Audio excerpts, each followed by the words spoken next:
In this video, I'm going to show you easy remodeling projects that'll help you to transform your kitchen from this to something that looks like this. And it's going to save you a ton of money. So if you're like most people with an older kitchen, you've got solid wood cabinets. And then once you have that gift, here's the deal. You can repaint your cabinets, change your countertop, add a new backsplash, change your flooring, and change your faucet out, probably for about $3,000. And we're going to show you all the steps, tips, and tricks so that you can do that yourself and get about a $15,000 value in your home. Today's video, we are restoring this kitchen. We're going to paint the cabinets. It's a lot of work, but I'm going to show you every step you need so that you can have a successful remodeling of your kitchen. Stay tuned. So one of the most dramatic things that you can do in your home for increasing not only just the value, but its physical appearance and your durability is to paint your kitchen cabinets. So let's get into this because there's a lot of ground to cover. There are a lot of different kinds of cabinets that are made. And let's start with the doors because you have two basic things going on. You have a door and you've got the box. In this case, our door is solid wood and our box is a melamine or a particle board with a vinyl finish on it. Okay, so you have a lot of different kinds of surfaces that all need to be treated differently when you're painting your project. Now, solid wood is simple. It's wood, right? You're gonna paint it. But this product here, right away, you know this has got a stain. It's like a whitewashed oak. If this was a new product, then whitewashed oak might be a water-based stain, it might be an oil-based stain. So that's the first question you gotta solve. Because no matter how much sanding you do on oak, because of the texture, you're always going to have some of that finish sitting there unless you use a chemical stripper. So sanding isn't enough. You need to know what products you're going to use so that you get the right kind of bond. Now, before we get started, we want to go up to the bathroom and steal this from your wife, or if you use this yourself, make sure that you have a nail polish remover with acetone, or you might even have acetone in your garage for basic cleaning. And what you want to do is just take this and rub it on the surface of the door and see if anything comes off. In that case, that's a no. If acetone doesn't remove the surface, then the surface is oil-based. Problem solved. And I can demonstrate that by doing this, because the client had previously done some paint work here. Okay, there we go. Now there's the brown paint that she had put on the inside of that door as a test for color, and she hated it, by the way. But just to demonstrate that technique works really well for helping you identify if it's going to be a water-based or an oil-based product. Once we have that problem solved, we know how to move forward with our products, but the techniques are interesting. Wood, you use light sanding. With the vinyl, you have to go extremely light sanding and you have to use the right kind of primer. So we'll get into all those products later in the project, but for now, let's start from the beginning and what you need to do to prep your kitchen. First of all, what we need to do is we need to remove all the doors because you don't want to do the painting in the room you're working in. This is going to take a few days and it's going to make a lot of mess. So what you want to do is you want to find a place in your house where you can set up a station to paint all of these things. Depending on the time of year and the temperature and the humidity, you might want to use a garage, you might be able to use the basement, you might be able to just throw some tarps down in your living room and set up a workstation there. But I would suggest not trying to do this job in the kitchen because you still need to live and that means you need to eat. So what I want to do is I want to make my life simple.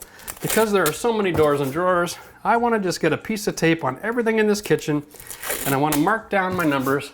I start in the top left, just like reading a book, left to right, and you number everything off so that everything goes back where it came from. That way, you don't have to readjust all your doors and drawers after you reinstall them because they're going to be able to be in the same condition as they're in now. Okay, so the beginning of the project is quite simple. Now we have all of our doors numbered. We have a workstation set up that we're going to be doing all the work in. And we now have to remove all of these doors. Most of the hardware nowadays is really simple. It has a quick release tab in the back, okay, and you can just pop it off. Now, if that's not the case, You might have hardware where you've got to put your Phillips bit on an adjustable screw here, and then you can slide it off and leave the hardware on the wall. Your worst case scenario, if that's not the case, and it's a hinge that's screwed to the cabinet and then screwed to the door, and it doesn't have a releasing mechanism, you may need to undo the screws that are attached to your door, and then remove the door from the hardware entirely and leave all the hardware attached to the cabinet. That's fine. If you have a cabinet that's got a picture frame or a surface that's going to get painted as well, so we want to remove all the hardware from all of our surfaces, and that's as simple as pulling the screws. And try not to lose them. There we go. And you'll see that they just pop right out, okay? Now, just a quick note, if you have a kitchen cabinet that has an IKEA hinge on it, it has a locking cam mechanism that actually causes little rubber pieces in the back here to expand. So all you do is you would take a knife and pry that locking mechanism up, and then it pops out. There's no screws involved in that system at all. But here we go. Now, these little plastic things here are actually really, really important. They're like a plug that's in the oak wood to receive the screw. So when we're refinishing these cabinets, we want to leave these plugs alone. Make sure you leave them in there because you don't want to have to come back later and take all that out. The only thing I would suggest is remove the little tabs that are on here that keep the door from being really noisy when you close it. And you want to remove your handle.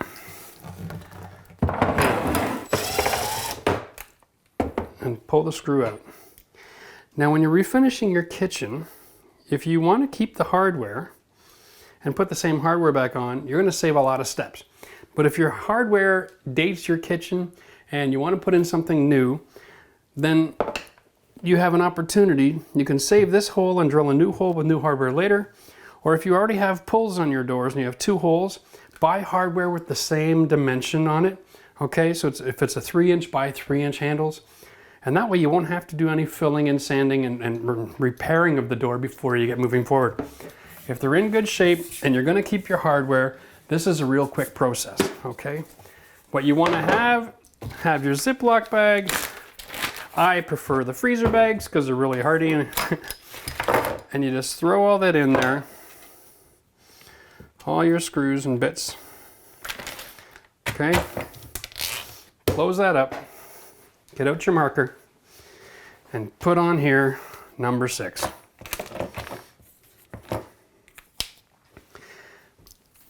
This is really important because all of your doors and drawers that are in here are going to be set especially for that piece of the cabinet. You don't have to come back and make all your adjustments all over again. Now, if your cabinets need to be adjusted, you can throw them all in the same bag and you can do all your adjusting when you're finished. But in this case, these doors are actually lined up pretty good. So I want to just kind of keep things simple. The only other thing you might want to do is take your marker and put a little mark on the hinge. And that'll mark whether it's the top or the bottom for you. There we go.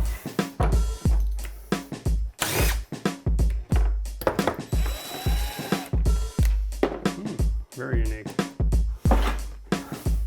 Just going to get a lot of these out of the sight line. Okay.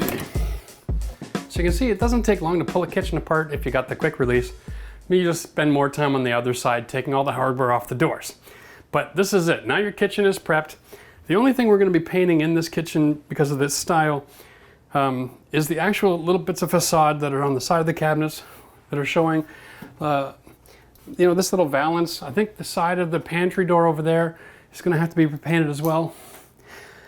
But because the doors take so much more prep, what I want to do is I want to get all the doors prepped, do those until we're ready to start painting, and then we can come back and do a little bit of prep on this in the morning, and we can paint everything all at the same time. It's going to be probably a 3 to 4 day project, just because we like to make sure we let it all sit. The time of year that we're in is about springtime, it's high moisture in the air, and because we're using a water-based paint, we want to give it lots of time to set up and dry properly so that we don't want to rush things and then have a problem. Now here's a trick. We have a microwave shelf, and this is just the veneer. So what I'm going to do is I'm actually going to remove this, and I'm going to go pick up a piece of solid pine and cut it to fit this space and paint it like the rest of the cabinetry. Because I know that even after this plastic vinyl here that's covering all the doors, after this stuff is painted, it's not durable, no matter what you do. We can give it a bit of texture, we can paint it nice, and it'll look pretty, but it's not very durable, so it's not good for a shelf. So what you want to do is you take your drill, and underneath, there's going to be 4 set screws usually. There we go. And these are cabinet screws, and they have a washer head on them. They're generally around 3/4 of the thickness of the 2 layers of material added together, and that's all they use to attach it. So you can replace those 4, and you can actually save them for later just by putting them back in with a quick little twist. Now that I have my microwave shelf, I'm not going to just pitch it in the garbage. I'm going to save this as a template so that I can use this to make my shelf replacement. Now, drawers are a little bit different because there's a drawer face and then there's a drawer. And we want to remove the face from the drawer itself. And in this case, it's 5 screws. And we're going to have to, well, that's a knife. All right, we're going to have to get some space in here. And we want to first take the handle off. Okay. Then we have 4 set screws that are holding the face to the drawer. We want to remove these screws only halfway. Well, would you look at that? These drawer faces are not just screwed on, they are stapled on as well. So unfortunately, if I try to take that door face off, I'm going to run the risk of damaging this drawer itself. The drawer is made of 1/2-inch particle board material. I'm not going to take the chance that I'm going to be able to remove that without destroying the drawer, and that causes a brand new kind of issue. So what I'm going to do for now is I'm going to treat all of these drawers, and they have to be site finished where they are. I'm just going to see which ones I want to leave in the kitchen and which ones I'm going to take out to the shop entirely. I think the homeowner is going to be able to appreciate having access to their silverware. Oh my. So what we're going to do is we're going to finish these drawer faces attached to their cabinet. When we come and take care of all of these other parts of the facade, we're going to take all the doors off site. These are actually a lot simpler to finish because they don't have all the detail. All right, so this is actually quite easy to sand with a palm sander. One of the reasons I want to take all of the door faces away and take it to my shop is because the contour in this panel, it takes a lot of work actually to take the stain and get the finish off of there and do it effectively. So that requires a little bit more precision than just throwing a palm sander on it, and I want to have it in a different environment. This is going to be simple. I can set up my palm sander on a vacuum, come in and give this a good scuff with the transition primer, and it'll perform just fine. But this is a lot more work, trying to make sure all these nooks and crannies here are filled in and sanded properly. So I'm just going to finish taking the rest of my doors off, get them loaded into my truck to take back to my workshop, and then we'll meet you back there to continue on with the process of how to prep these things up and get them all painted. So we're back at the shop now, and I'm going to go through all the steps that are necessary in order to take it from this to a beautiful piece of finished painted wood. Now, when you have to be careful of a couple things when you get started. One, these little door stops, you want to get these removed because you can see the unfinished wood underneath there. All right, so those, garbage. You can go to the store when we're all finished and we can buy a package of brand new stops, and we'll apply those when we install the doors at the very end of the project. But for now, here we are. Looks like we're ready to sand, except for one thing. We need to clean this first. Because it comes from a kitchen, depending how old it is and what kind of condition your cabinets are in, you are going to have varying degrees of cleaning necessary here. But you don't want to start sanding until you've cleaned, because natural wood doors have got texture. And that texture, if you put a sand pad to it, it's going to start rubbing all of that grease into the grain. All right, you're going to trap it there, and then when you go to paint, you're going to be very disappointed with the results. So the type of cleaner that you want to use depends on the person and the condition of the situation, but generally, like a TSP, like a trisodium phosphate, they come in powder, you mix it yourself, or they also come in spray form. I just went down and I grabbed an all-purpose degreaser because I'm not looking for a chemical like a TSP where I've got to actually wash it off when I'm done. This is you just spray and wipe and walk away. They're in good shape, They aren't very greasy. There's no real surface dirt, not covered in tomato sauce. I'm not expecting a big issue.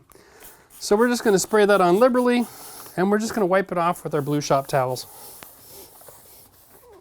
And what I'm looking for here is just a physical inspection of this rag when I'm done, and then I can find out how much dirt is on there. Now that's pretty darn clean. So as a result, I'm not gonna spend all day long trying to wash my wood. I'm just gonna take this wet rag, double check the sides. You're gonna be surprised, majority of the dirt is gonna be right around where the handle is from people's hands, all right? And on the back side here, that'll be where most of the dirt is. Once we've got this cleaned up, now we're ready to sand. So for sanding, there's a couple of products you're gonna need. One is an orbital sander, and you can get these where they go in circles or vibrating, okay? So either one will do the job. If you get the kind that just vibrates, you can actually buy these with a square or a triangular tip, and that can be real beneficial for getting into the corners. But because we have a detailed door, we're gonna need a sanding sponge as well. And the reason for that is we wanna actually get that sponge, press it into the detail, and then sand out the detail. Okay? Now here's the thing. We already tested this. We know it's an oil-based. Yes, you could get chemical strippers involved and you can go crazy. I don't think it's necessary. Technology today makes it so that it's not necessary to take this back all the way to the bare wood. What we want to do here is just transition it into a new product that we can finish and that's going to have the resistance and that wear and tear that we're looking for. So we're just looking to scuff this up so that we have a texture that'll receive our transition primer.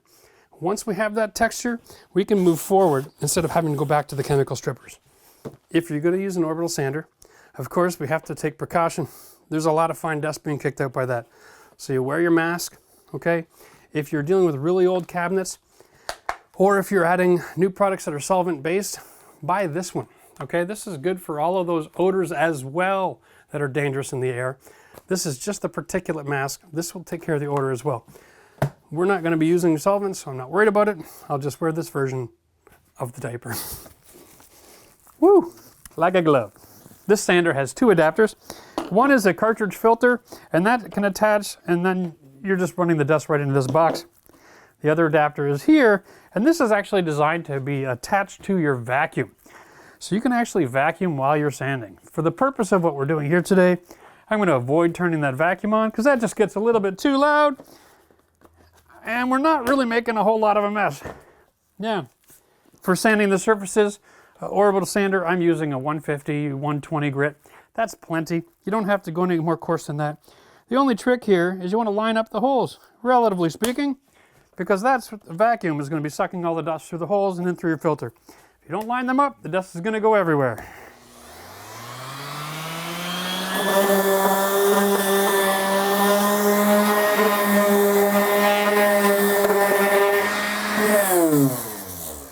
Now you want to do your best to sand with the grain, and again, we're not taking it back down to bare wood, we're just scuffing the surface to get ready for transition primer.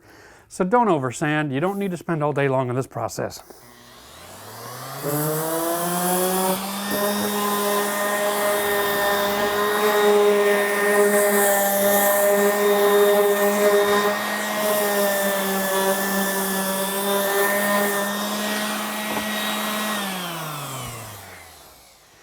Make sure you do all your sides, and of course the entire back. Generally speaking, the back of the door doesn't get a lot of wear and tear, but it's that one time, if you don't sand this before you do your transition primer, it's that one time a plate or a ring from someone's hand is going to scratch across that.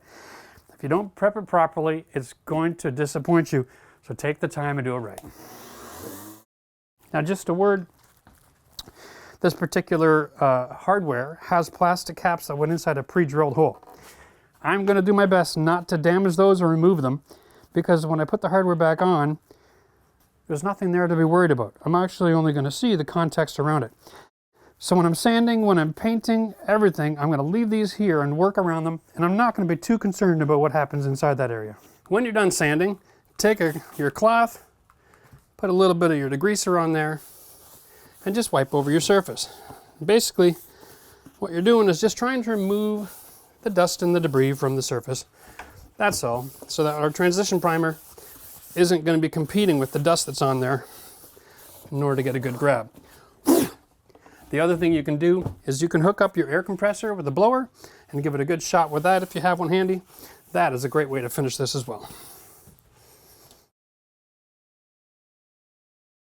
Okay, so now we've got our sanding finished. It's time for our transition primer. This is a product I use by Dulux, and it works amazing, and I love it. And so what I need is a paint tray, and I need a roller. Now, I've seen a lot of videos that talk about using these foam rollers when you're doing cabinetry work, but I'll be honest with you, I would prefer going with this 10mm microfiber. Foam rollers to me just seem to pick up too much air bubbles and cause a texture issue, and you don't get that nice smooth finish you're looking for. So I'm going to use this bad boy. But my paint tray is a disaster, and I am out of liners. So I'm going to show you a paint trick. Oh my goodness. Take your paint tray, put it in the garbage bag.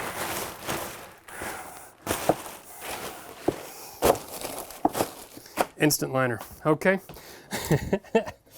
Now, if you don't own a 5-in-1 tool and you're going to paint, go buy one.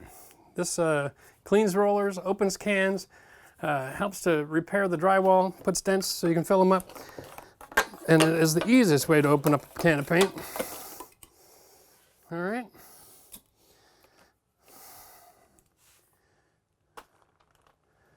Try to portion out what you think you're going to use. And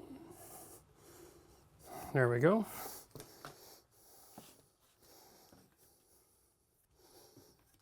I know this is crazy. If you can remove the paint from inside that edge, then you can close that lid over and over and over again without having any issues. Okay, so try to clean that out as best you can. Give that a tap. Now I buy these little nitrile gloves for doing stain work and that sort of thing. And I'll be honest with you, I generally don't paint with gloves on, but this process is going to take a few hours. And I'm going to be going back and forth between a couple different kinds of paint. And I'm going to be touching a lot of edge, okay? Let's face it, these cabinet doors are tiny. There's a lot of detailed work here. And since I'm going to be taking a lot of edges and painting them here and then transferring to a drying station, I just thought, you know, this one time I'll wear the gloves. All right, here we go. Brush and roll, right? So the idea is, like anything else, you want to fill up inside the brush, okay? And then take the extra off. Less is more, and you want to paint from inside the brush, not the outside. It'll reduce your drips, okay? And the whole point here is start in the edge, and you work your way towards the middle from both corners. So you put it in the edge, and you pull towards the middle. All right, making sure to get it in the crack, because these are two separate pieces of wood.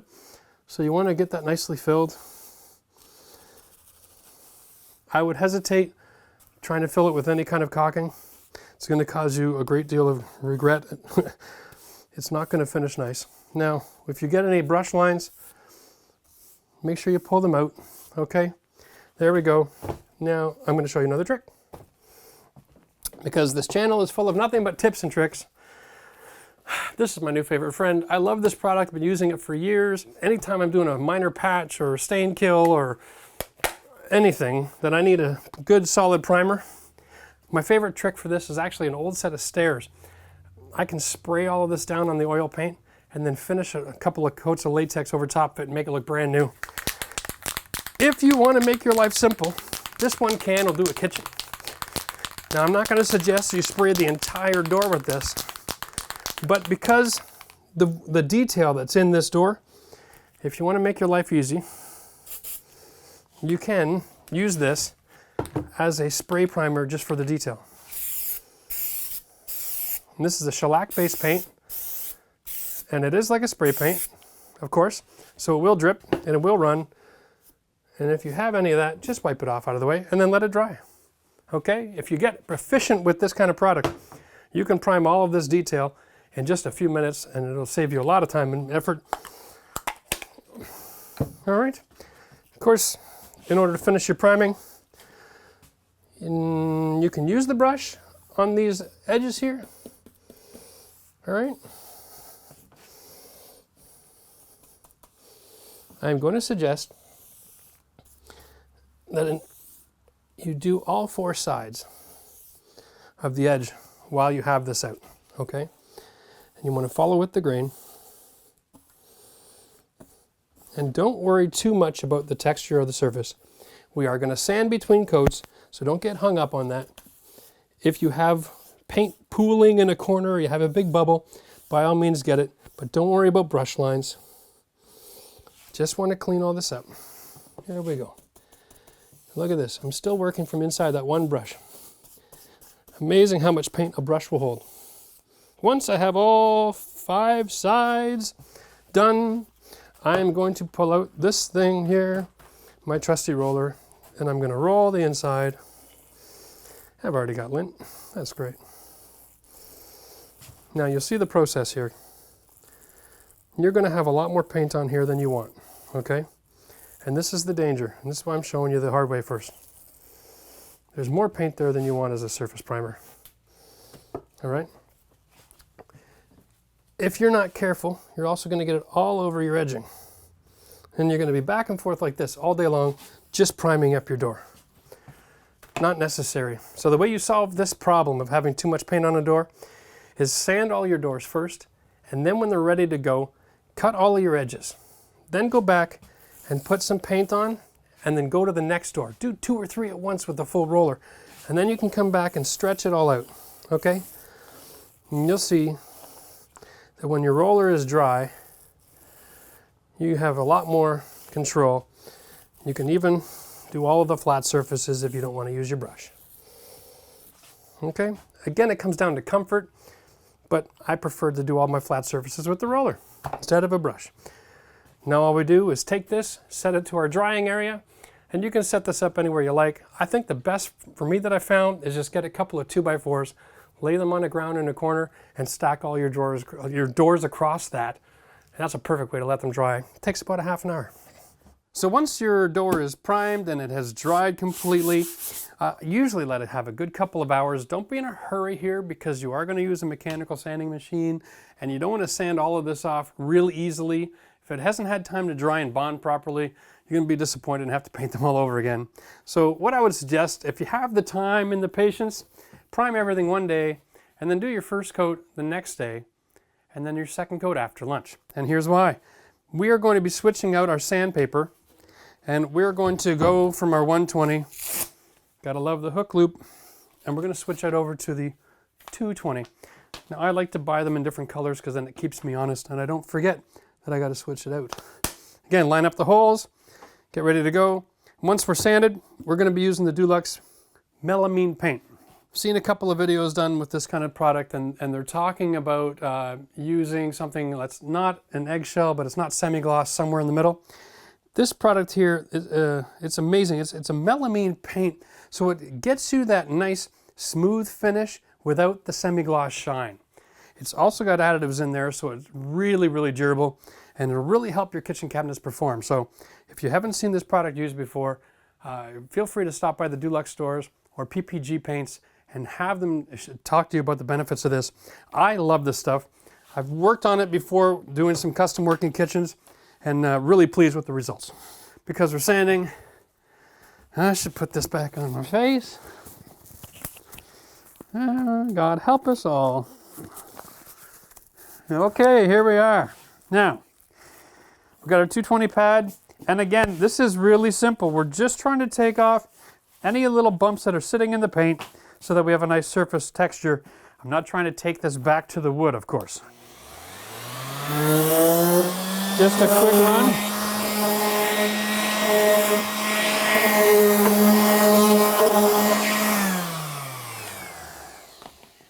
And that is it. The other option that you have, of course, and you'll see that even with just doing that, it exposed a couple of spots. The other option, of course, is just take a sanding block. You can get these medium or fine grit, or if you have a medium grit and that's old, keep these handy in case you ever get this project. And you can just pass it over the surface real quick. Okay. Whenever we're painting between coats, the goal here is not to create a texture that'll bond. It's not to do anything other than to take off ridges and bumps, okay? So same thing, get the corner right in that groove, just to help guarantee you're defining that space. Okay, anything that looks like it's a blemish, address it that. There we go. Of course, when you're done, tack cloth or use a little air pressure. That'll do the job. Now, same process, okay? I would suggest you start fill your brush with paint on the inside, and then you're just gonna push it into the corner and then pull, all right?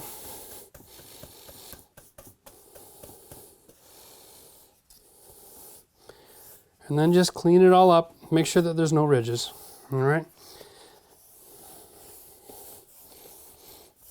There we go. Now, painting a cabinet door is actually relatively simple. It's just time consuming. And the secret is in not using too much paint. And the way we deal with that is I'm painting the trim area here, the detail, but then I'm taking the brush and I'm painting the outside of this picture framing as well while I'm at it. And the reason I'm doing that is because this gives me the ability to get rid of the excess paint that's stuck in that brush. So I'm not leaving it all in the ridges, and I'm not causing drips. All right? So here's my process. I get it in the corner and pull, right?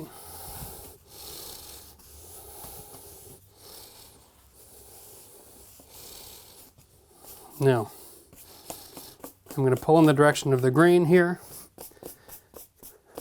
and I'm also going to paint the edge with the excess paint that's left on this surface here.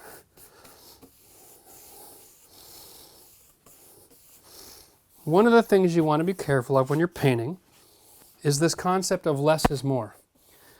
You might take a little bit of experience, but you really need to trust the technology that's in the paint. Nowadays, this paint acts like a self-leveler. You'll put it on, and then it'll spread out while it's drying. It gets rid of all these brush lines, and it gets really good coverage. A good quality paint gives you such good coverage that you don't hardly need any to get the result that you want, and it allows you to still see the grain of the wood underneath the paint. There we go. That is absolutely beautiful. Okay, now the same thing with the door. I'm using a 10 mil roller, and this one I didn't load up. You'll see how there's hardly any paint on there. Same thing. I'm going to take the time to stretch this out for the purpose of our demonstration here. I don't want to run it up against the edges. Now you'll see, I don't know how well that shows on camera, but I hardly brought any paint over here at all. And I can just run this back and forth all day long. And before you know it, it's been stretched out and everything is completely covered. Look at that.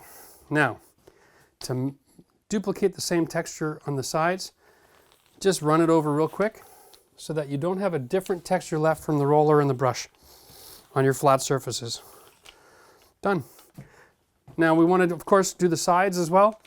This is easy. Sometimes you just use the roller again all the way around. When it's dry, there'll be just enough paint left in that roller that you can do that. And then you want to let this sit for a few hours. I would suggest probably 5 or 6. Overnight again is better. The more patient you are, the better the result. Come back, take your sanding block, give it a quick shot just in case there's any more dust in the area, and then give it one more coat, and that is all you need. Now if you want, when you're all finished, you can go back with a lacquer finish, but like I said, if you're using a regular latex paint, you probably need some sort of a lacquer or a finish coat to protect the door. But if you're using a melamine paint from Dulux, you don't need that step. It'll save you a lot of time and aggravation. Also makes touching up your cabinets at a later date really, really simple because you can keep this stuff stored. And if you ever do have damage during your install, you can actually take the time to fix it and you don't have to worry about matching your lacquer as well as your paint. There we go. So the other type of process that you're going to see in your kitchen, most wooden kitchens are going to have fillers, valances, microwave shelves like this one here. And in most cases, or even the exposed side of a cabinet, most cases, the price point that kitchens are purchased at, you're not going to get these in solid wood and stained. A lot of the fillers and miscellaneous trim boards are all basically an MDF material with a vinyl skin. We'll call it plastic, okay? So you can't take a mechanical sander or a 220 and sand that down. it'll just eat a hole right through the thing, and you're gonna run into trouble. So what you wanna do is take some steel wool. Now this is not the coarse stuff, this is actually for fine woodworking. 4-0 is actually used when you have a piece of wood that's covered in varathane, some sort of a finish like that, and you wanna just polish it up. And you can just polish it up and get rid of all the dirt and bumps and make it shine. That's what this is for. And this is what we're going to use here. We're actually going to just rub it in circles. And the idea here is we're going to allow this steel wool to create our bonding texture for our primer. Because we can use a transition primer on this kind of material, just like we did on the wood, because it's designed to bond just about anything to anything. Now it's not going to look any different, it's not going to feel any different, but know that once you've done the steel wool application, you're going to have just enough texture there that you can take your paint and you can roll, okay? The fact that this is even rolling means there's texture on there. If there was no texture, it would just slide across like a big smear. But the fact that I can dry roll this means that that worked.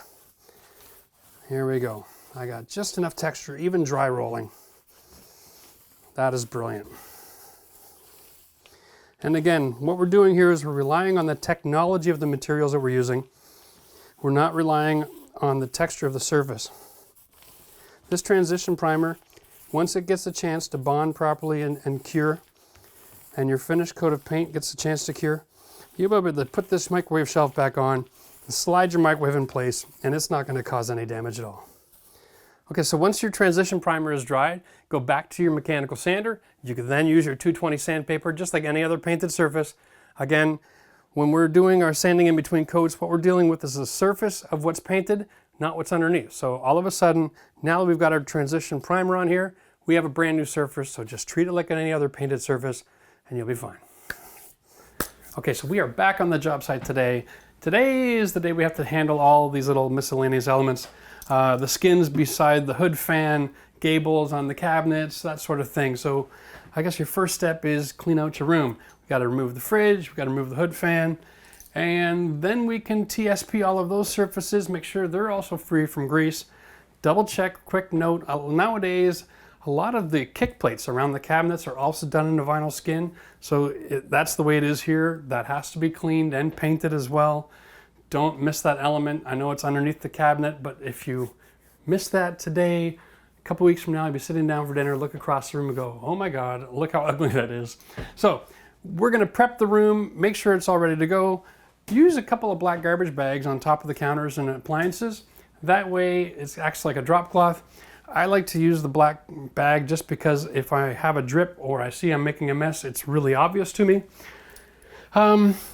Once we get that done and we clean all of our surface, then we're going to sand all of these vinyl skins again. Now we showed you earlier in the video that we use a little bit of steel wool for that. We have a large surface, so you can use a sanding disc. I like to use 120 grit, but don't put it on the sander. Just use it by hand, okay? So just grab a hold of it and use it as a hand sand. Again, we're just lightly scuffing the surface so that it'll hold to the bonding primer. And then once we get all of that done, then we can start getting our first coat of paint on. And then it's just a matter of hanging the doors and making sure it's all level. So let's get working. Okay, so we're gonna remove the hood fan because we have skins on both sides and just a little bit of space, but not enough to get a brush and roller in there. And we don't want to try to maneuver back and forth. We just want to remove it and then reinstall it. Now we've got a video about how to change your hood fan in our library, so you can check the little icon that looks like a magnifying glass, put in hood fan, and then there'll be a description, probably a link at the end of this video. Max, I'm sure will take care of that. That way you can follow that step along. Yeah, typical, there's no moret there. Be very careful in messing with this stuff because you don't want to blow yourself up. So, like an idiot, I forgot my degreaser today when I came. Lucky for me, the client had her TSP. This is the new TSP product. It's an environmentally safe version. My guess is that they had some issues with the political correctness of phosphates. So they've corrected that, which is lovely. So it's just a part mix with warm water. And we don't need a lot of scrubbing here. We're just going to make sure that our surface is somewhat clean.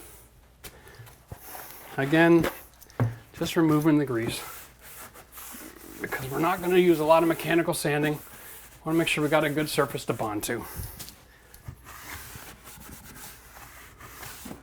So the next step, of course, is to sand, and this is 150 grit, and I'm just going to go like this, just using my hands like a sanding block. Again, you can see on the surface, if you go, especially in a circular motion, you'll see the scratches, and this is how you know you've scratched it up, okay? So like this, you maybe can't see what you're doing, but if you go circular,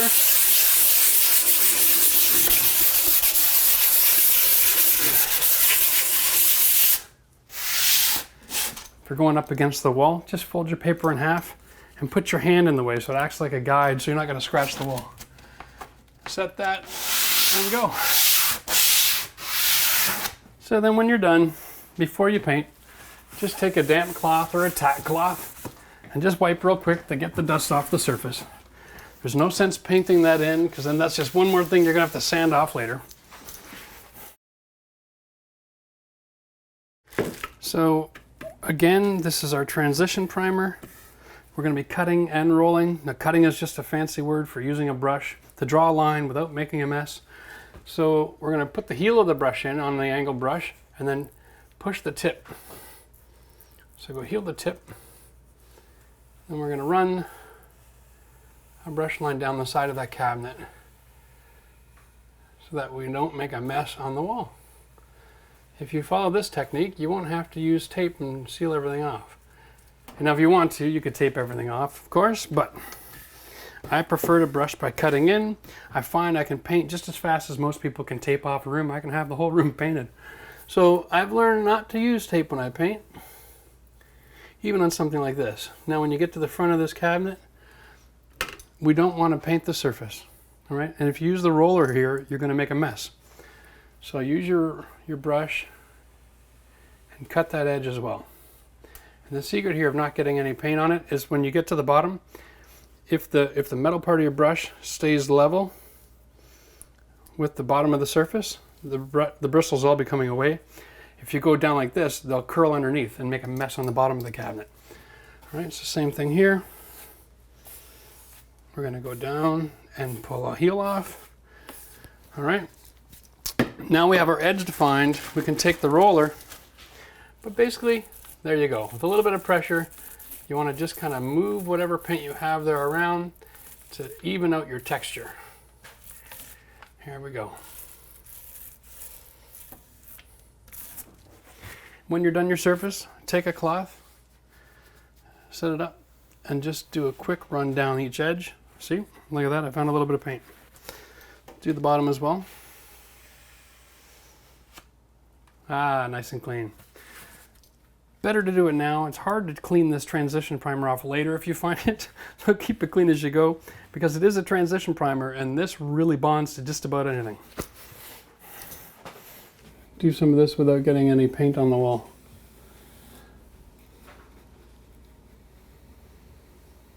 Again, when you're painting with the brush, you want to paint from the paint that's inside the brush, not on the outside. Make sure you force the paint inside the brush, and then you can draw a line with your brush.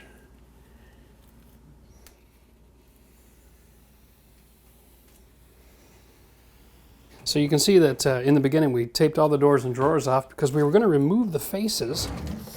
I'll just take this out, usually that easy. You can see on the camera that it had these 4 screws in the corner as well as the screw that holds the handle. We started taking it apart and I realized, well, there's a staple on here as well in all 4 corners. And the actual material on this drawer is quite thin on the front of the face. So here was my concern. If I try to take the face off, I've got staples, I'm going to have damage that's going to be hard to correct. And if they use any adhesive on this as well, when they stapled it, we're going to run the risk of causing damage to this drawer that I can't repair. So what we did is we decided to leave it, and we'll do all of this together when we come in to do the skins. So what we're going to do is we're going to leave the garbage bags on the counter now that we got this area done. We'll save the hardware for later. So we're prepping our drawer by removing the door hardware, taking off the little silent stops that go on the back for when you close. Of course, we're going to get our TSP out. This is usually the dirtiest part on any cabinet, is right around the handle. All across the top, we're gonna have oils from people's hands. Want to get all that wiped up. Okay, and then we're gonna want to sand. Now, in this situation, you could use your orbital sander, but because I'm painting in this room, I don't want to be doing anything that's kicking the dust up in the air, so I'm just gonna use a hand sanding block. And you want to make sure you get every one of these surfaces. Preparation is really the key here, folks. Just because you have a great product like a transition primer doesn't mean you get to get lazy. Everything can always bond a little bit better, be a little bit cleaner, be a little bit more scuffed up. So take your time. Although it feels like it takes a long time, if you try to cut a corner with your sanding, you're going to be really disappointed with the results at the end of the day. And honestly, it takes a whole minute a drawer. It's worth the investment. There we go. Take my rag, I'm just going to get the extra dust off. And then once again, we're going to cut and roll the entire surface while it's attached.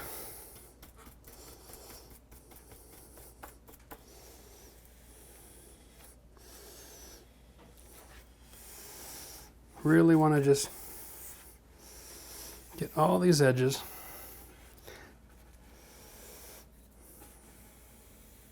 And I'm going to suggest not using a roller on all these edges, or you're going to create so many drips that have to be cleaned up. You'll just be going running around in circles. So once again, I'm using a garbage bag as a tray liner. I love my garbage bags. But this roller fell into the big soup. So I'm using the 5-1, the curve edge, and I'm literally trying to take out as much of this paint as I can. Okay, off this roller before I paint the door face. I don't want to have this thing saturated, or it'll just be like sliding around, making a huge mess. So now that we have this pretty much dried out, I'm not even using any pressure. Look at how much paint is coming off that roller. Okay, so now when I apply pressure, it's in order to get coverage, and I'm not going to be forcing paint to be dripping off all the edges. So dry rolling your primer is definitely a good idea. There we go. All right, yeah, Max wants to see if I can do this left-handed. Well, it's not as easy. I usually got to hold myself still. But the same concept applies. Clean, just brush from inside.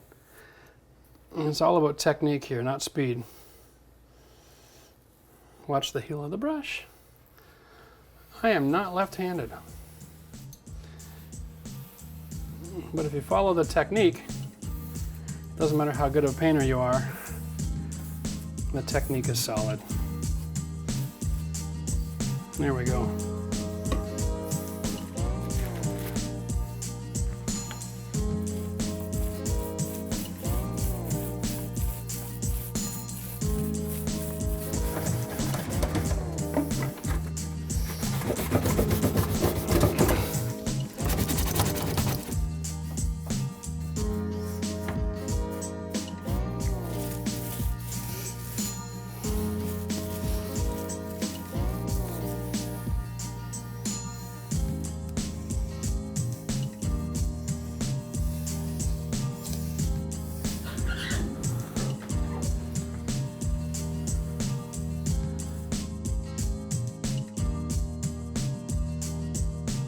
So here we are, we have this huge skin panel.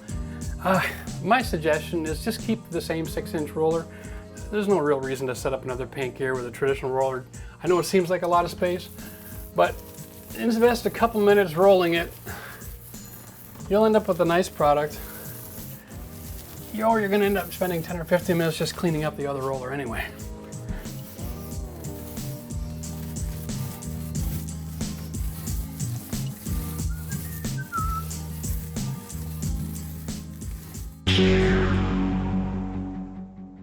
Okay, so all of our skins have got the primer on. It's all nice and dry, relatively speaking. It's been an hour, we just had lunch. So now I'm coming back with the sanding sponge, and I am not trying to scuff the surface. This particular product bonds amazing with the paint. What I am doing is just making sure that I don't have any large dust or dirt particles. And so I'm just doing a little bit of a circle here. The idea, just to make sure if there's any debris that's in my way, I can get rid of it. Ensure that I have a nice smooth surface to work with.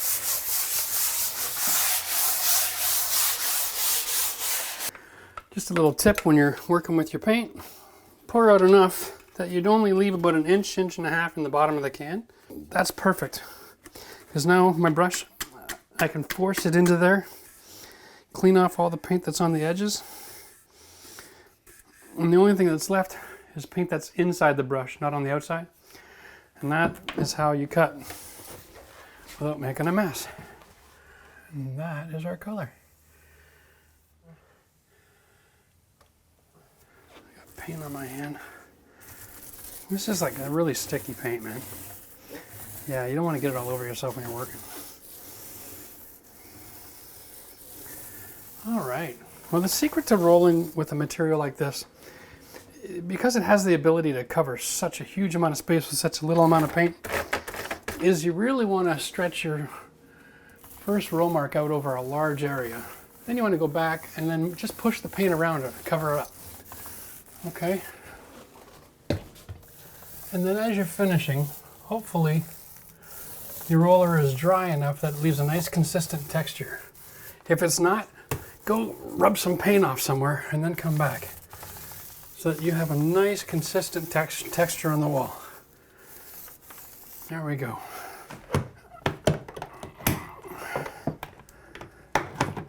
There we go. Okay, so the second coat I like to do once the doors are back in place. Of course, I've got the insides and the outsides all painted, but because I'm moving this to a new location, I have no guarantee of the condition of the door when it arrives, and I would rather get the last coat while it's hanging in place, just in case there's any damage that needs to be repaired from transportation. I can deal with all that at the same time. Besides, this really doesn't take that long to throw a coat of paint on a door. And everywhere where you work, you're going to have different lighting, different environment. It's just nice to have it in this final resting place when you do the final coat. Okay. Sorry, now in order to finish the coat, I want to just put a little bit of paint on each of the inside of these doors. And I want to just back roll till the coverage is really nice. And again, I'm just using whatever pressure is necessary to get a nice even coat. And then I'm going to also put a little bit of texture on the doors where I rolled. I used the brush, sorry. There we go. Now, the only other thing that has to be done, of course, is putting the door hardware on. I'm going to wait till the next day to come back and do that because I don't want to risk damaging the surface while I'm messing around with the hardware. If you're using a color that doesn't look like it's going to cover very well, you can actually add the color into your primer. So you can tint your primer and then it gets the equivalent of 3 coats of coverage with your color so that you don't have any bleeding through. I didn't do that here because I'm using a relatively white color, and tinting white into a white primer isn't really effective. But if you're using something with a little bit more personality and you wanted to guarantee coverage, sometimes tinting the primer is a great way to go.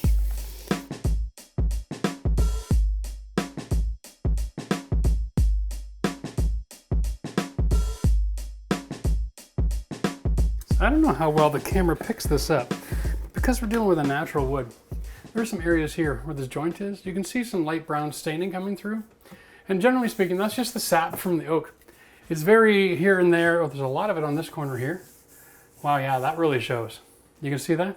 The reason you can see that is because when we are using our transition primer, it's a water-based product that bonds to oil. So it's not a sealer the same way that a stain blocker would work.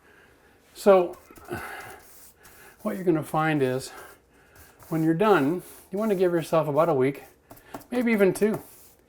And then all these little spots are going to show up. And that's not a problem, because all you do is you get a stain sealer, and I like to use aerosol kills. It's a shellac-based product.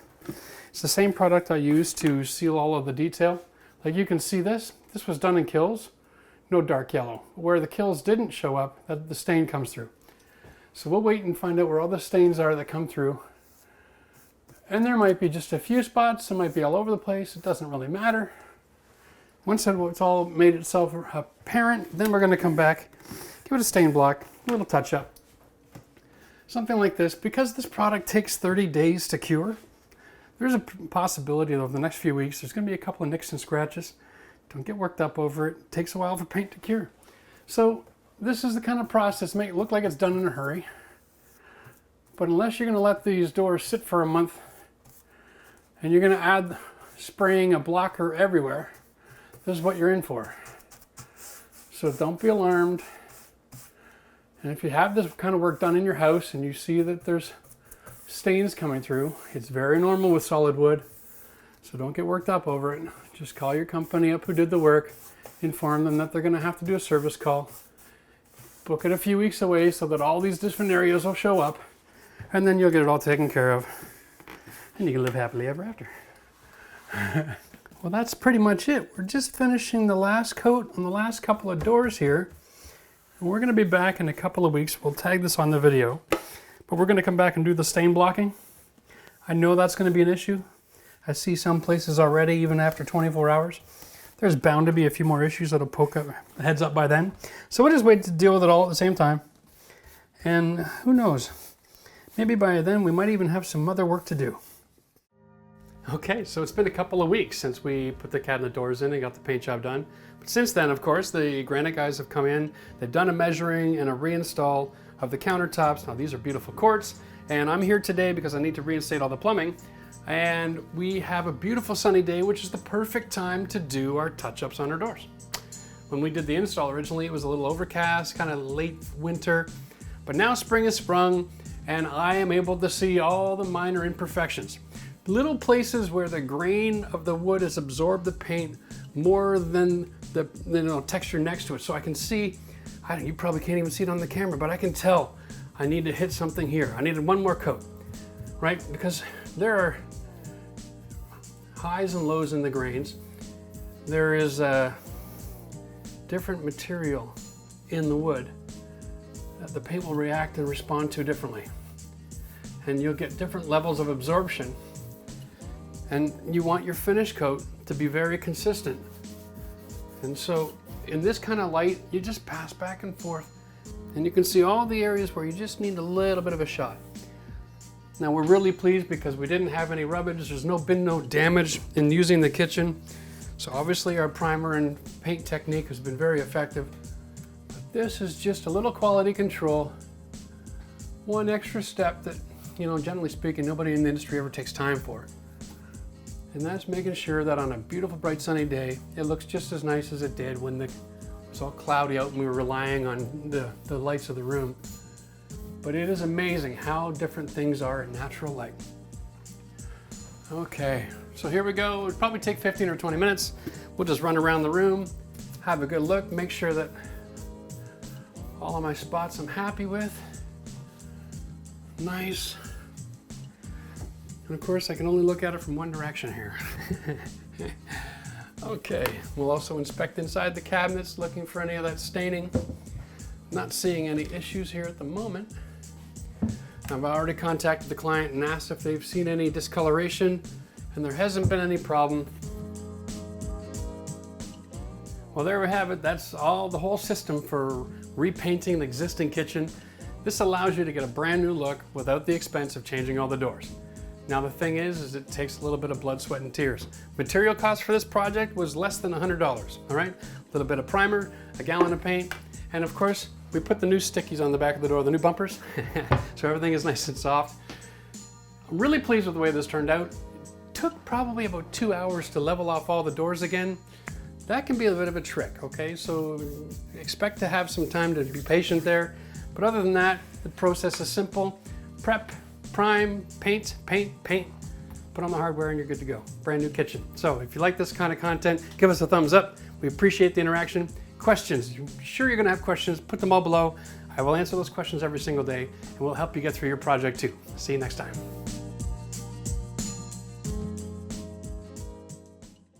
So in today's video, we are going to show you how to remove your boring builder Formica countertops, and we're going to transform your kitchen into something beautiful with this man-made quartz top. This stuff is gorgeous. So Formica tops, let's just talk countertops for a second, because a lot of homes are made with a Formica top kitchen. And there's a reason for it. The stuff is durable. It comes in a variety of different colors and textures and glazes, and you can get just about any look you want with Formica. And the price point is usually about $20 to $25 a linear foot of counter space. That's why it's used. But we're going to transform this because it seems like the new normal nowadays is to have some sort of natural stone.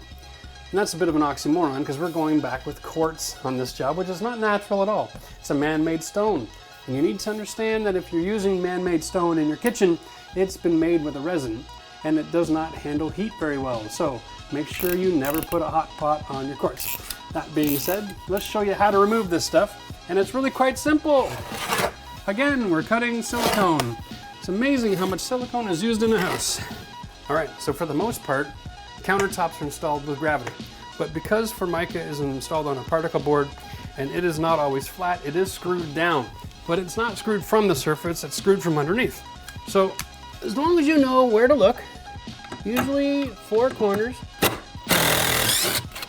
a screw like this, and nothing in the back corner. Well, that was awfully nice of them. We'll have to just remove a couple of drawers here in order to get my drill in.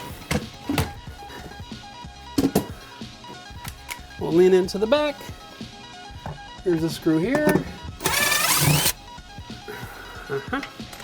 And one on the front. There we go. And that is all there is to it.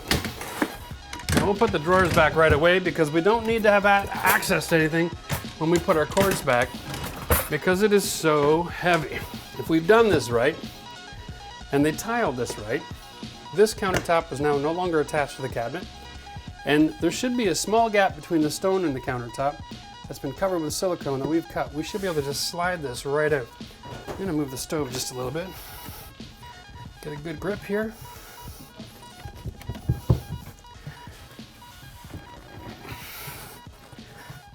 Getting a little bit more silicone in the back here. Giving me a bit of a fight. I love a good fight. I usually end up with a black eye though. There we go. Ta-da! All right, there we go. Out with the old and in with the new. So this little piece of man-made love, probably about 100 pounds? Yep, maybe 120. Whew. Now, we're dealing with a lot of precision here. Not a lot of room for error.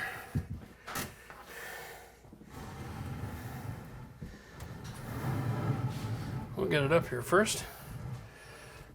Man, that is beautiful. Now what we're going to do is we're going to throw a couple of dabs of the sealant bond in the back corners, just so that it'll have something there to hold it in place.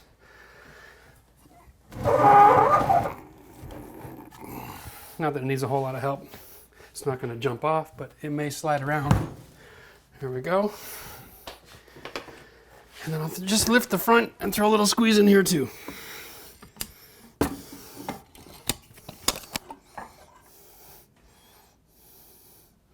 You want to put that about 2 inches back, just so it doesn't end up squeezing out, gluing your door shut or something. There we go. And that is an installed countertop. Amazing how simple that is. So if you're updating your kitchen and you're changing your countertops, just remember that you have a few options. You've got, of course, your Formica, and there are luxury versions of Formica, so don't discount that. Because like I said, it's about $25 on the high side per linear foot of countertop. Where generally speaking, granite and quartz start at around the $50 to $60 range per square foot. You're also paying for all the waste and offcut, okay? So it's not as simple as just measuring out your counter. If you have any turns, they're going to be cutting that out of another piece of stone, and you're going to be buying all the stone that's used in the production process. So keep that in mind. You also have to deal with two things. The man-made stuff, the quartz, lovely to have for ease of maintenance. You don't have to use a sealer, and it doesn't take any maintenance. But what it does take is discipline. You can't get it hot. You can't put a hot pot on this because the resin will melt and it'll leave a mark. The natural stone, although it takes a sealer, it's just a surface sealer, usually applied every 2 or 3 years. Takes about 10 minutes, not a big deal, but you can put hot pots on granite and you'll never hurt that surface. The other thing is with granite, if you ever get a chip or a crack or any other kind of damage, you can call up your Granite Pro from Ottawa Granite Pro, and he can come out and he can do a surface repair on site while you wait, and you'll never even notice your damage ever again. The guy's amazing. Okay, so the reason we are covering stone countertops, granite, quartz, and otherwise as a DIY video, which is kind of strange because you can't do your own countertop in this material. The reason I'm covering this is because when you go to talk to your countertop company about this kind of material, there's a few things that they're not going to do for you. Number one, they're not going to remove your old countertops for you without charging an arm and a leg. Number two, they're not going to disengage your old plumbing and remove it out of the way at all. Most of these companies won't assume any liability dealing with the plumbing, so you're going to have to be in charge of your own plumbing. So you're going to have to know how to disconnect, turn the water supply off, remove your faucet, and then reinstate all the plumbing again when you're done. This can take a lot of time, all right? And if you don't know how to do it, then it is not a DIY, then you're hiring 3 different professionals to come and work in your home, and this becomes a very expensive process.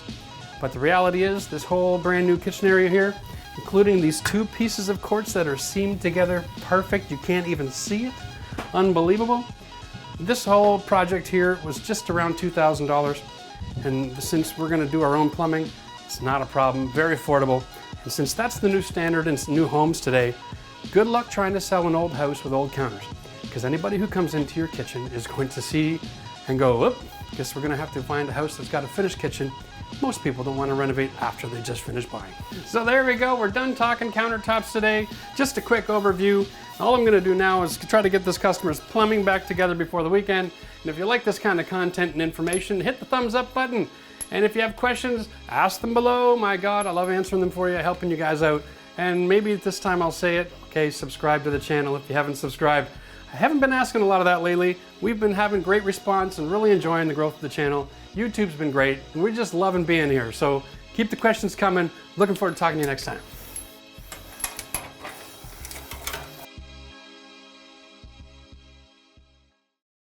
All right, so today I'm gonna show you guys a really great trick. We're gonna take an old garbage piece of backsplash like this. Stuff's thick like a biscuit, and we're gonna put a brand new backsplash on, but we're not gonna make a mess. We're not gonna incorporate a lot of time. We're going right over top. Stay tuned. So traditionally, with doing a backsplash in the kitchen, if you have existing tile, you've got 2 options. A lot of these things, they're just put on with an adhesive. But you know what? When you're building new houses, they do the adhesive before they even use a primer. That's right, they're right over top of drywall, which means this tile is attached to the paper backing of the drywall, and when you try to rip that off, you're ripping your wall apart. So, what most guys in the renovation business have learned is if we just smash it out and cut the drywall top and bottom, and replace that whole piece of wall section, and then put on a backsplash, it's actually quicker and easier. But I'll tell you, that is a really huge waste of time. So for a DIY trick, I've got a way to do a tile over the tile. I know, you're gonna love it. So what we gotta do is just remove all of the electrical stuff, of course. Almost everything electrical is attached with a number 632 screw. It's a machine screw, and that means a number 1 Robertson drill bit. Take these bad boys out because these are gonna be garbage. We're gonna have to use longer screws when we come back. Now, if you don't feel comfortable playing around with live power, turn it off. Just go downstairs. Most new homes, the breaker panels are all labeled for kitchen. If not, well, you can always apply some black tape just to make it a little bit safer. I like to live on the wild side. All right, so when I'm doing my backsplash, my simple process is garbage bags, believe it or not. When you have nice countertops, you want to do something to protect them while you're working. Tarps are no good to you, because they're just always sliding off. Garbage bags, almost have like this cling effect. It's almost like using saran wrap. And it almost tapes in place. Look at that. How cool is that, eh? Now, a lot of people think that if you're gonna go tile over tile, what you need to do is come over here with some sort of a machine and sand the ceramic tile down. And honestly, that may have been true a long time ago, but nowadays in the renovation business, we're relying on technology, not technique, okay? So, boom. You've seen this before if you watch our channel. This is Eco Prime Grip. We use this as a floor leveler primer. I can convert sheet vinyl flooring into a substrate that I can tile over on concrete with this primer. I can also use it on existing tile to install tile right over top with a cement. And all I gotta do is bust my way in here. Boy, that is not as easy as you think sometimes. I wish there was an easier way to get this done. If anybody knows how to open this easy, put it in the comment section below. Yeah. The guys at Mapway, maybe you could put in a spigot here, so like a spout, we could actually pour it out like a paint can. That'd be real helpful. All right, dear Lord. We're just gonna load that up. Stuff's a little drippy, but who cares? We're on plastic. Get yourself a little mini roller. And this is a lot like painting, for Pete's sake. Just do a cut and roll job on this, okay? There we go. And we're just putting this on the surface of the... And this doesn't look like much, but I'll tell you, when this primer is dry, it is like a rubber surface with grit. It is absolutely amazing. And as long as you don't let this stuff freeze in the wintertime, a pail of this will last you a long, long, long time for a lot of projects. And I love using the mini roller. It just goes in every nook and cranny without any difficulty. And then when I'm done, I don't have to wash. I just throw the darn thing out.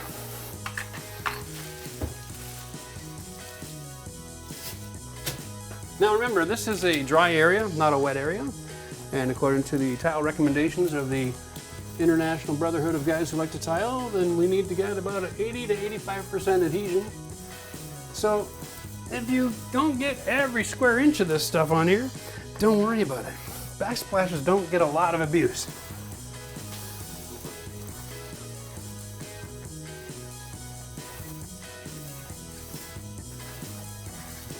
Now this stuff dries in about an hour.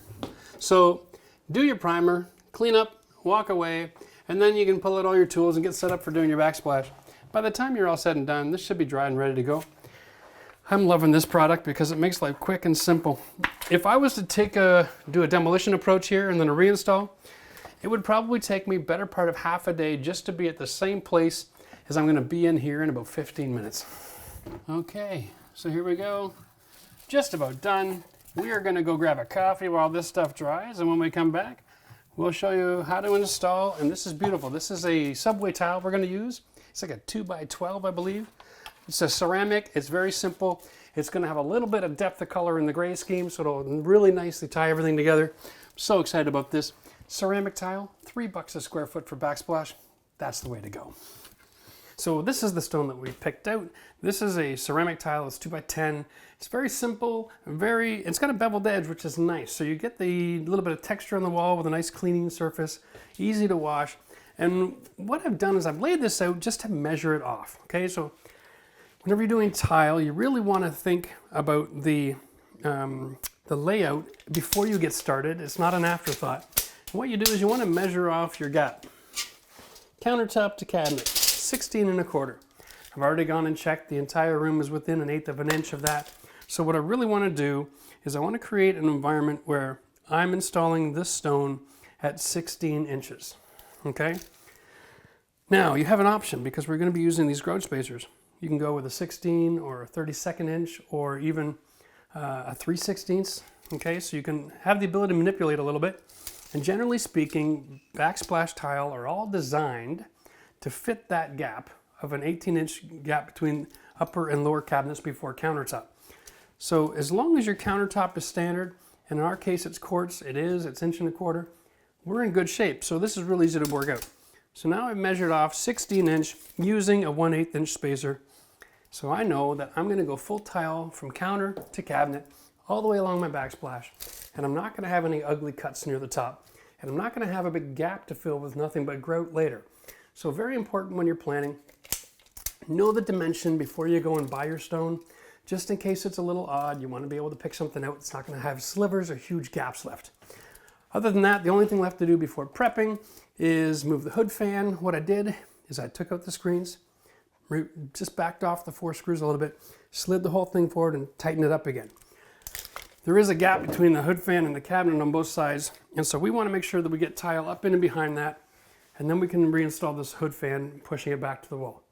Piece of cake. This one actually vents up into the air. If your hood fan is vented out the back wall, I would suggest leaving it in place and tiling around it, just because the flange that fits into the wall is only, I think, is about 3/4 of an inch thick. So if you start tiling over tile and you have a rear exit fan, you're going to run into problems, so be careful of that. Other than that, let's just talk about the tools that we're going to need.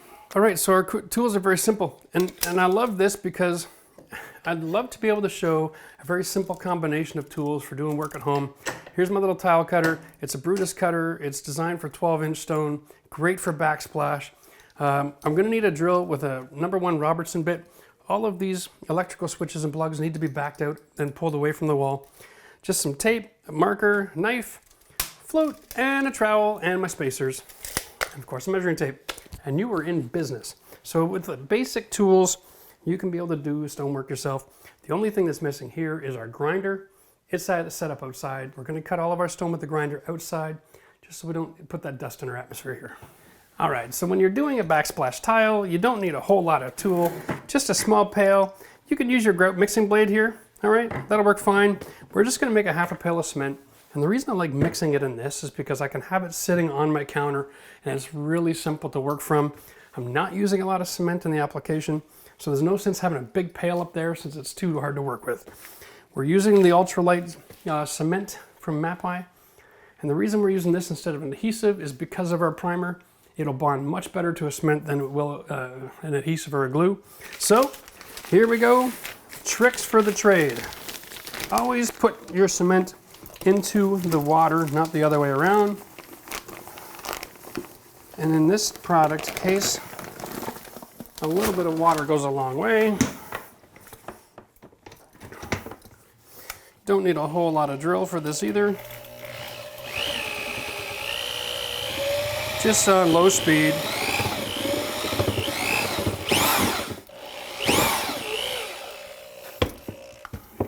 Okay. Now, let's show this. For most people, they would look at that and go, oh, that's a good cement for working with tile, right? It's a little bit stiff, blah, blah, blah. But the point is ultralight mixes different than any other cement you've ever worked with. That is missing almost a 1/2 gallon of water. Ultralight should be more of a consistency like whipped cream, not like a cement.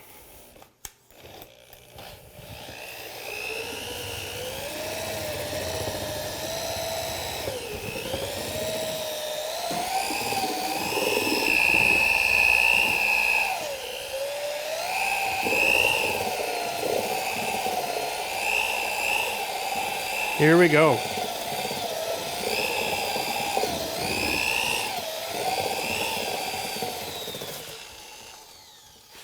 Now that is more what I'm looking for. And I'll show you this.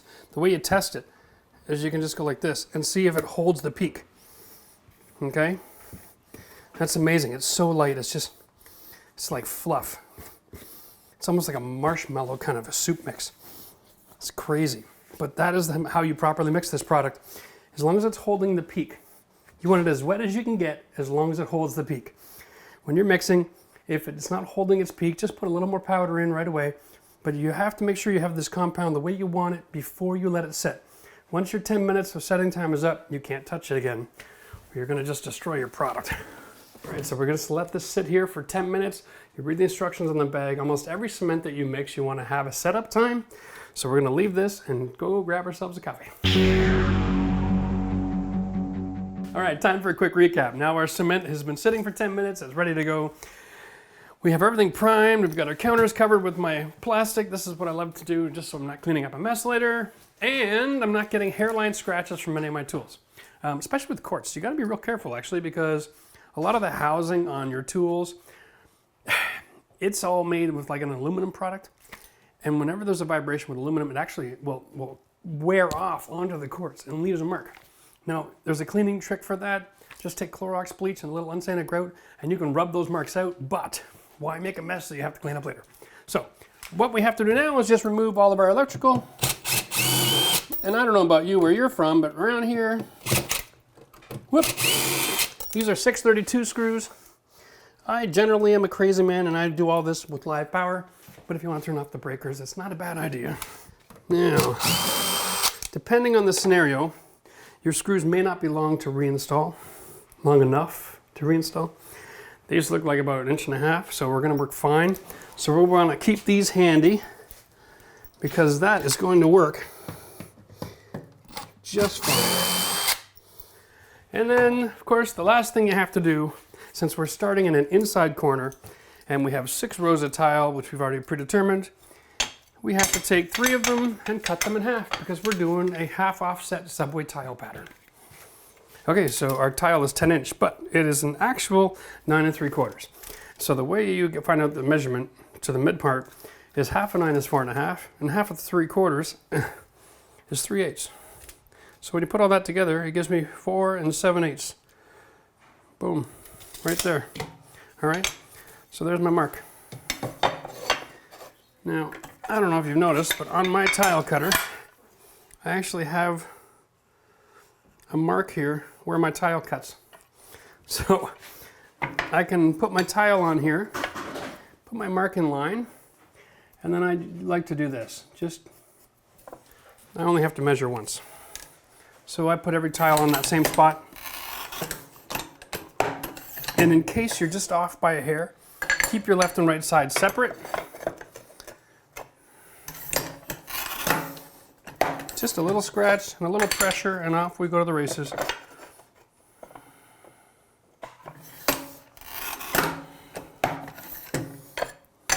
It's that simple. No need to have a $1,000 machine to do that. It really, all the science is in the little cutting wheel, and you can buy a replacement wheel for $8. So a $30 tile cutter will do the job. By the way, a lot of cases, these handles, they have a screw-off end with a spare wheel. So if you buy a $30 cutter, they already give you a free $8 wheel. But if you don't know about it, you don't know about it. And you can see how good the cement is, right? That's got grab. This is why I love to use this, because I'm going to be taking this tile straight across the back of the stove area, and this stuff will keep my tile from slipping. So I don't have to put any temporary bracing in place. It's so much easier to just buy a good product than to have to fuss around with a piece of wood and screwing it to the wall and finding the studs and maybe putting a screw through your electrical. Save yourself the hassle. Spend the extra $5 and get the right cement.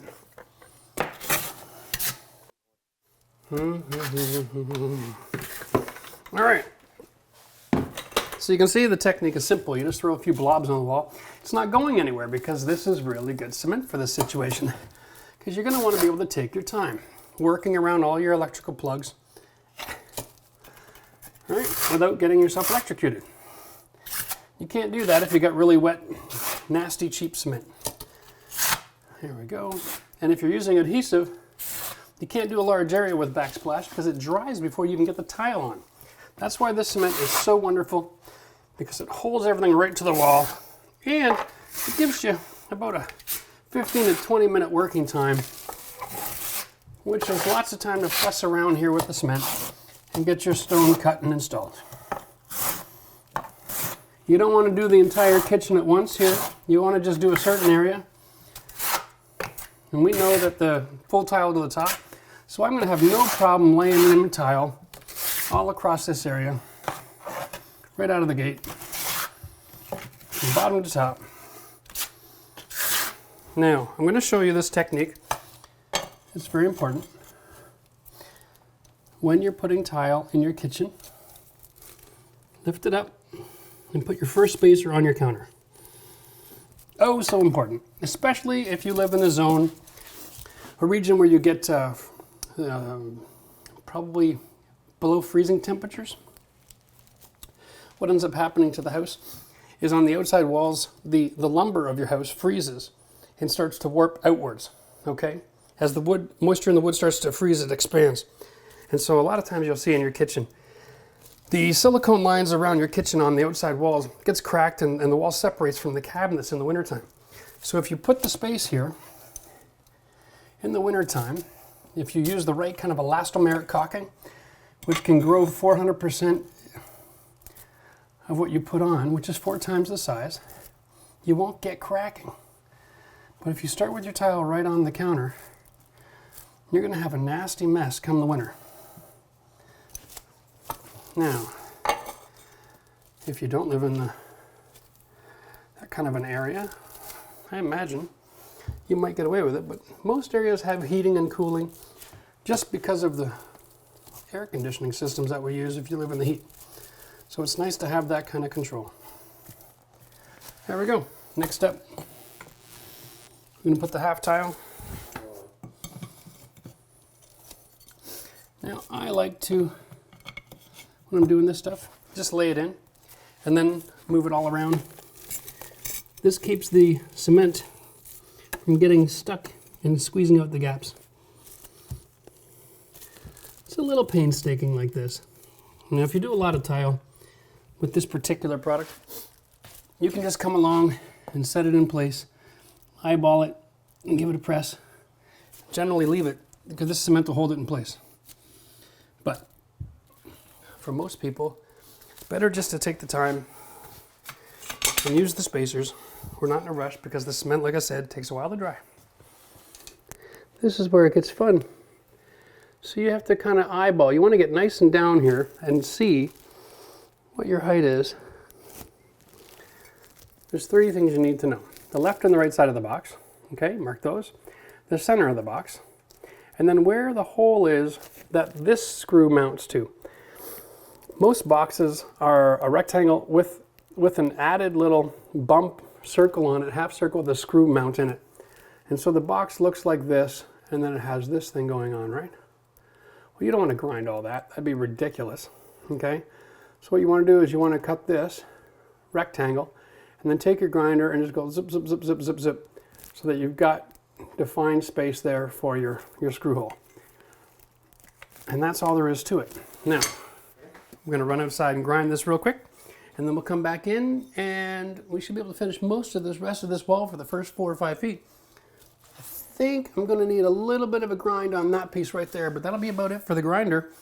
Other than that, we'll just do a few scratch tools and we'll be done.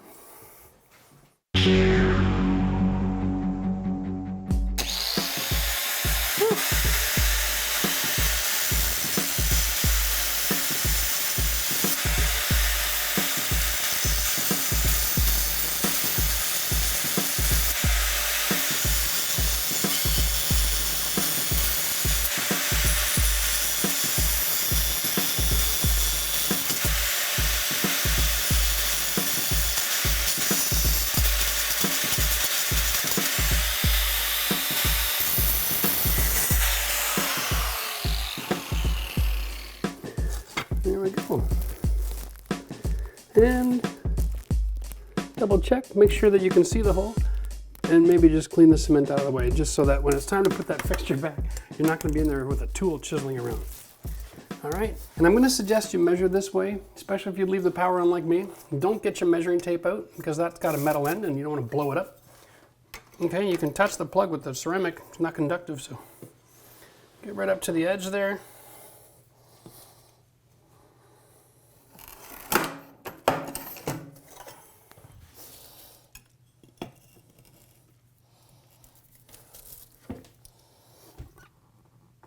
So when you're putting these tiles in, I'll demonstrate here. You want to set it right on the tile, right on the tile. That's how you want to start. And then you want to slide it up and away and into position. That's how you'll guarantee you'll never get the cement in the grout lines. Okay? So once again, tile the tile, and then you slide it up and away. Okay? That folds the line down. Gives you much better contact, but it also keeps all the grout lines nice and clean. So you're not coming back afterwards and doing a whole lot of cleaning. this is the process for tiling over existing tile. You know, if you're not using, if there's no existing tile, then you don't have to use the cement. Okay, it's completely optional. In a kitchen, tiling on a bare wall is usually done with an adhesive. That would probably be a much more traditional installation. The benefit of tiling over tile is really obvious. Generally speaking, if you're going to remove a backsplash, you have to take the tile off the drywall surface and the drywall gets destroyed. It's really difficult in a lot of cases to remove just the tile. So what most guys do is they'll come in here and they'll quote, or they'll remove and cut out all the stone and they'll cut out all the drywall, replace all the drywall. It just creates a whole lot of work. It's about, I would say, almost half a day just to remove and reinstall the wallboard, and then you've got to do the backsplash, and then you've got to grout. It becomes a whole weekend project. Doing it this way, you can do it in an afternoon.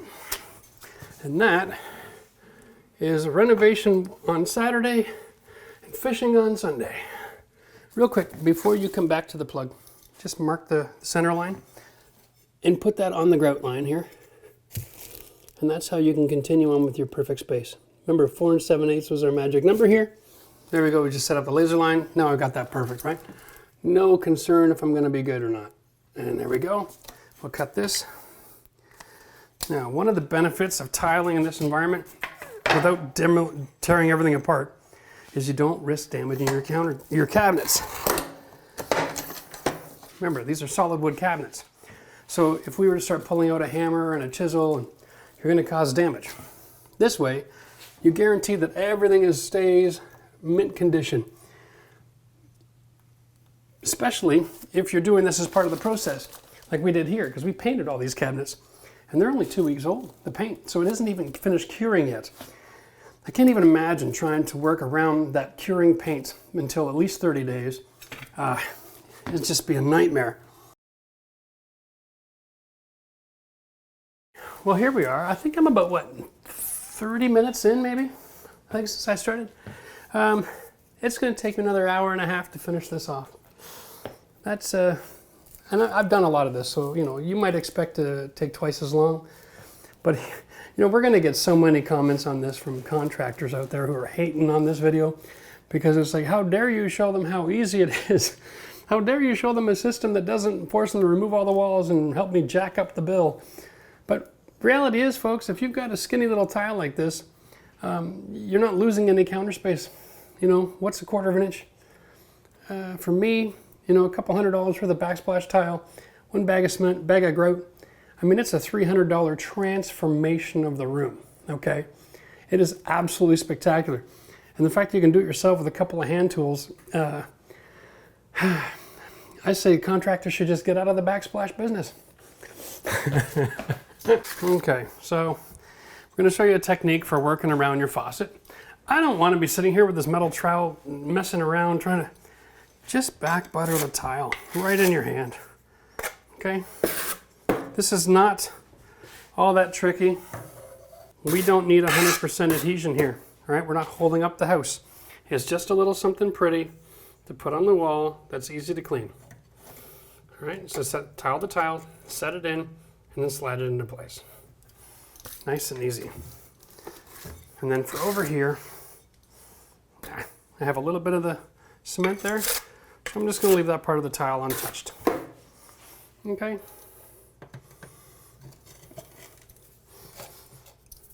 And then slide it into place. Come back with the spacers in a minute.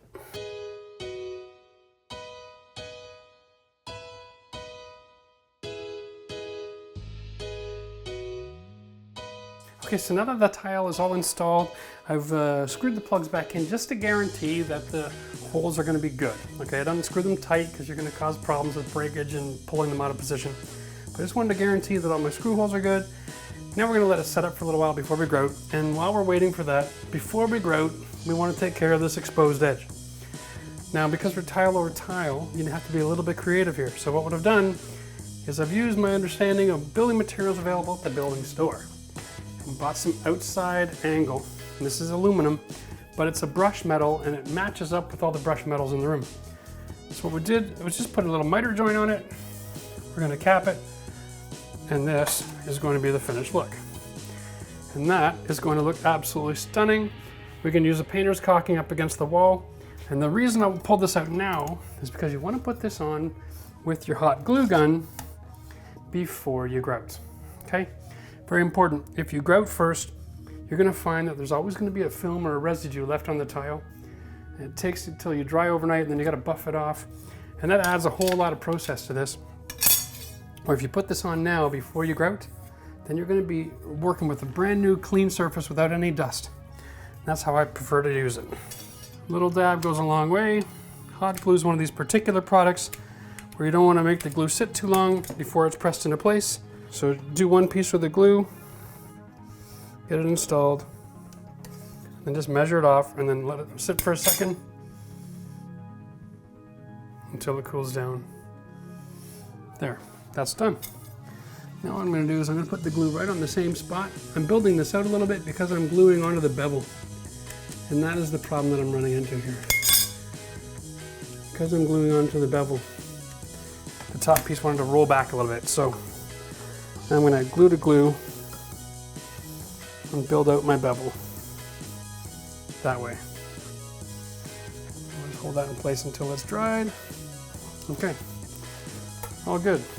Now, when you're using hot glue, if you see any of this glue sitting out, proud of the trim, just take your knife, trim it back. It will not grout nice and it'll be ugly. So trim it off. Now we are free and clear. And all the little glue residue, just rub your hand on the countertop. It all just wipes right off, folks. We're free and clear. Now when this is all set up, about an hour or two, we're gonna let it dry. We'll pull out all our spacers and then we're gonna grout with all that in place, and we'll add some caulking on the top, paint it in. That'll be spectacular. All right, well, thanks for joining us on our little how to tile over tile episode here. It's a great little how-to trick to spruce up your home without making a huge mess in an afternoon. If you like this kind of content, I really would ask you to give us a thumbs up and ask questions in the comments below. Of course, we're gonna answer those questions for you. And if you haven't subscribed to our channel, by all means, hit the subscribe button. We do have new videos coming out every single week for your enjoyment and education. And if you want to know how this turned out, as far as the whole look when it's finished grouting, just check us out on our reality Renovision series.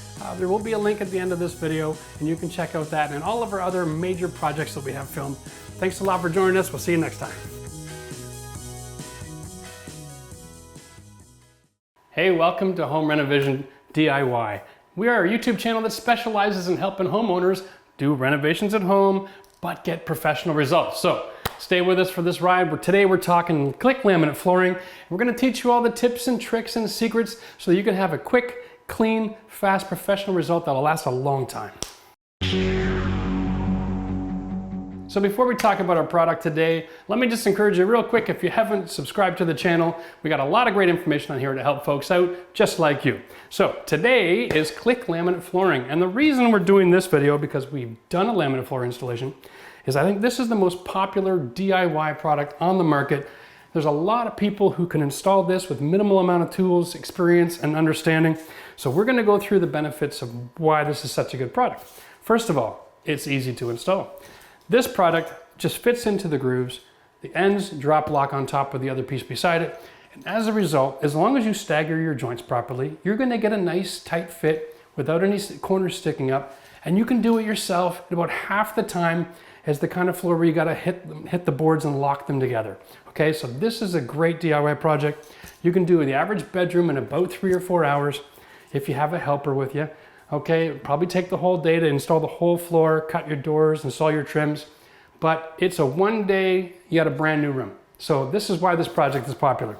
Now this particular floor is a 12mm floor, so it is a decent quality. It comes with the underpad already attached to the back, and that takes a whole step out of the project. So before we get started on the flooring, let's talk preparation. Okay, so preparation for doing a new flooring job, of course, is you have to get your existing subfloor in the condition where you're ready to put your new flooring down. That means it has to be tight. You don't want it moving around. This is really old flooring. This is 1.5 inch soft lumber, and it's nailed through the tongue and groove into the joists, which are on 16 inch on center. You can see where all the joints are for the flooring. That helps to identify where the boards are underneath. And the simplest way to do this really is you just go around walking and have somebody observe if the boards are moving. And if they're moving, then what you want to do is line up on the joist line and just drive some surface screws down in there and tighten it all up, okay? Once you've gone through and got your floor nice and tight, keep your drill and screws handy in case you find something along the way, but that's about all you need to do to prep your floor. If you have existing flooring in the room, then I always suggest before you put laminate floor down, remove the old flooring because you don't have the ability to inspect your subfloor. And that's important. If you have holes or you have squeaky points or you have things that are moving around, you want to get that dealt with early because once you put your new laminate floor on, if it's moving around too much, you're going to break the joints and it's not going to last very long. The other thing you want to do before you get started is make sure you sweep and vacuum your room. When you have tongue and groove joints like this that are over 100-year-old, you want to actually vacuum out each one of these gaps because we're going to create an area here where as you step on a floating floor, there will be some air movement underneath the floor and that'll encourage dirt to blow around. So if you can get it all now, you won't get crunching later. And yes, you just remember, your laminate floor can go on concrete, just make sure you use a vapor barrier as a part of your underpad, and you can always talk to your floor supplier about getting that product.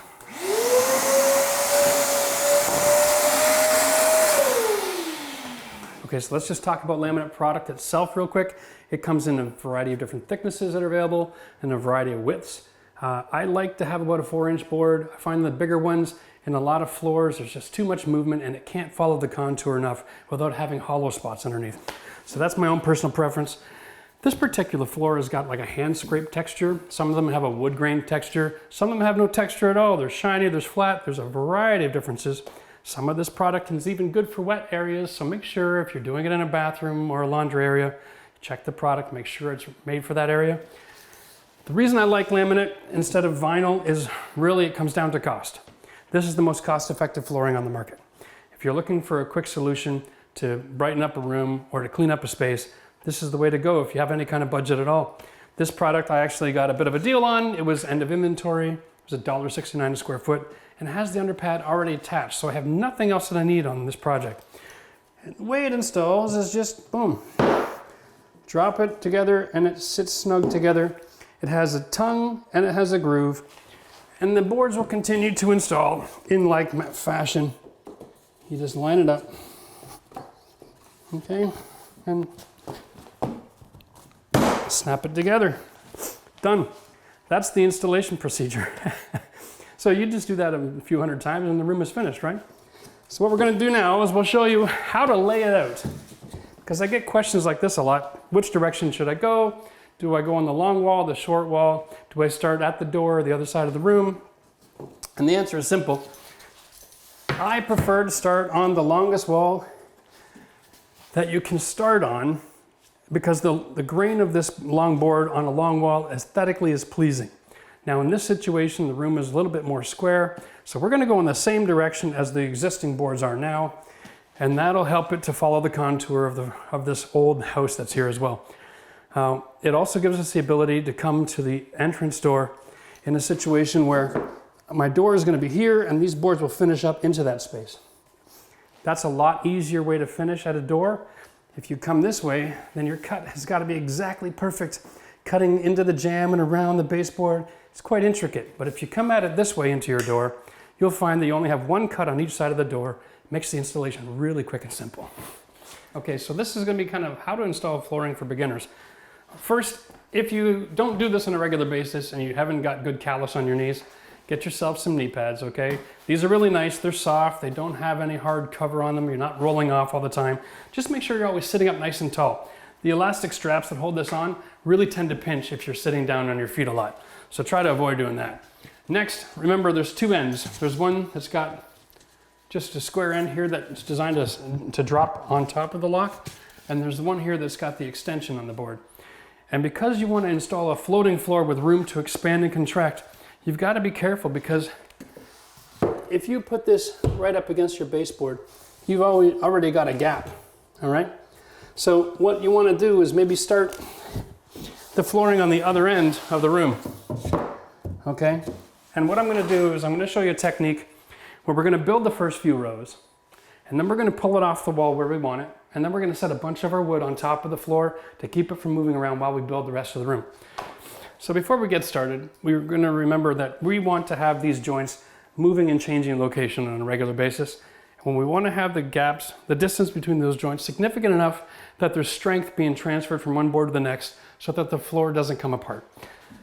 Now, in order to do that, we want to remember that this area here with the tongue is going to be what we call the finished edge, the clean edge, and we want the cut to be on inside of the board. So I'm going to start off by cutting 3 boards, 3 different areas. And yes, this is my Roberts cutter. It's like a guillotine. Anybody can use this. Or like this. Like this. Or like this. Or like this.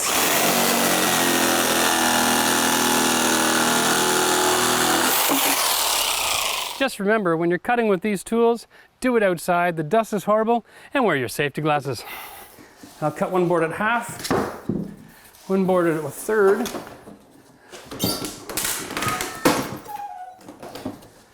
Okay, and then one board at 2/3.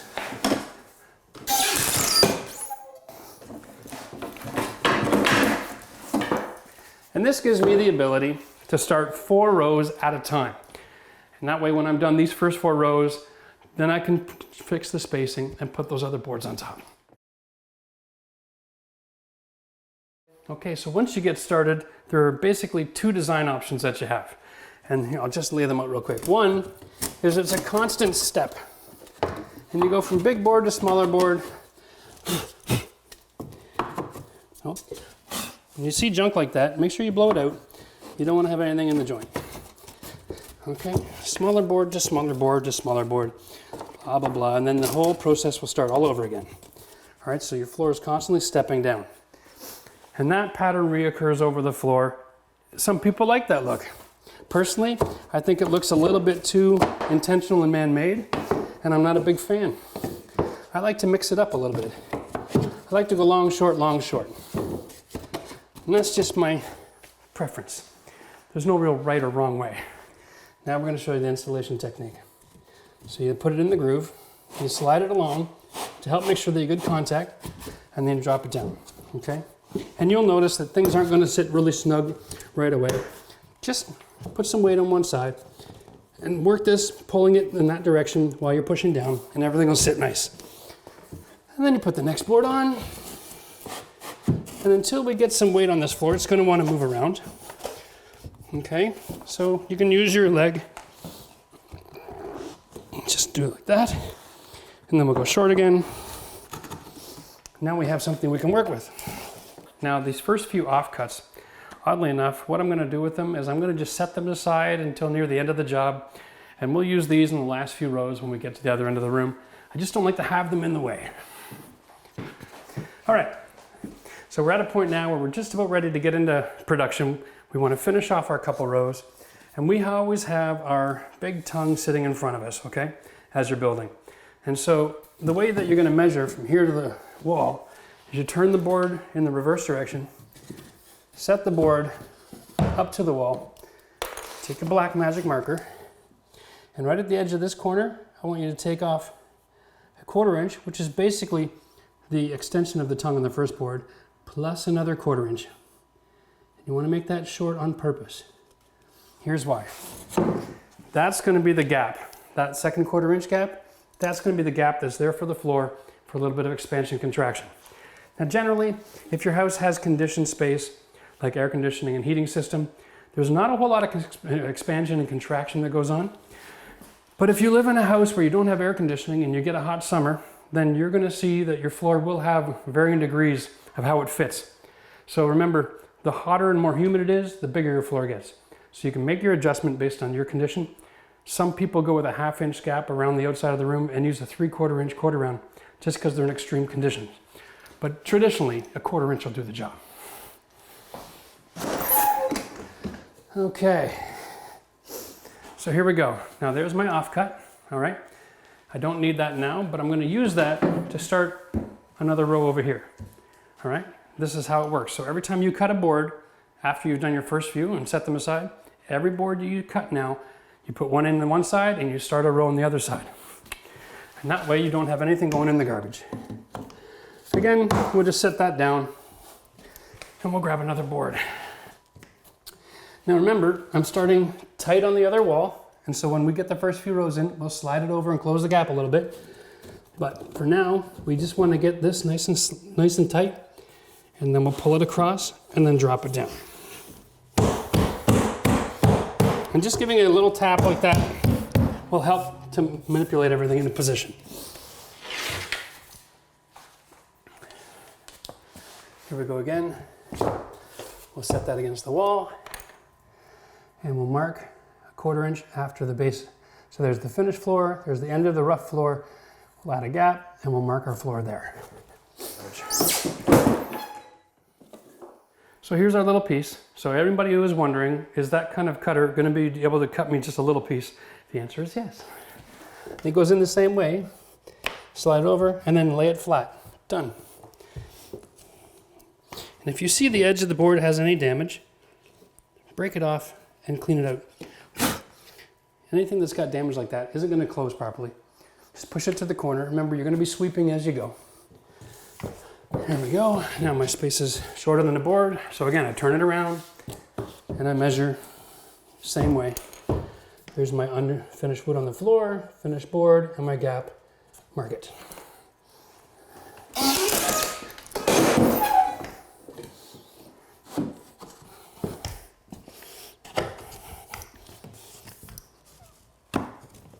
Now most flooring, when you're clicking it together, they call it a click flooring because the flooring actually makes a click sound when it's sitting right.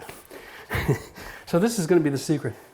We're going to see if we can get the microphone on here to pick this up. There it is.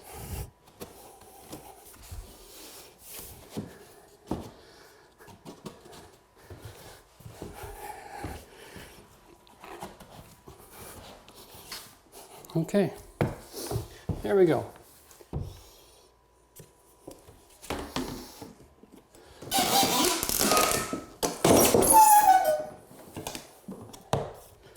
There, that way everything fits perfect. Now the secret to doing a job like this is be 100% happy with everything you do before you go to the next one.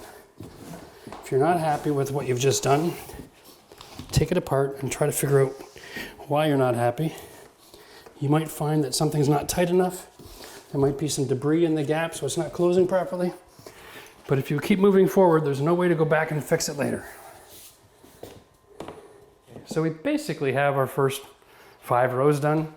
And before we go any further, what I'm going to do now is I'm going to just take this original cutoff piece here, put my weight back here and give it a tap. Now I'm damaging this board and it's fine. I'm going to treat it like garbage. But what I want to make sure is that the first few rows, everything is nice and tight. One of the things about the click lock system is just because it's in doesn't mean it's in perfect. It can open up and have a gap, right? So that's, that looks good. You hear that click? Okay, so that's down, there's a gap. Now listen, that's click lock, okay?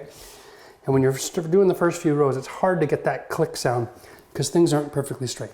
So you need your first few rows before you can straighten it out. So what I suggest, before you go ahead, give everything a little bit of a love tap. Make sure everything's clicked in nice and tight. Then you won't be disappointed and your floor won't open up after the fact. Real quick, we better show you how to move your floor into position. Because remember, we want to have a consistent gap on both sides and the back wall. Now, after you do 5 rows, it can be pretty heavy. And you might find that the finish on the laminate is too slippery to get a good grip.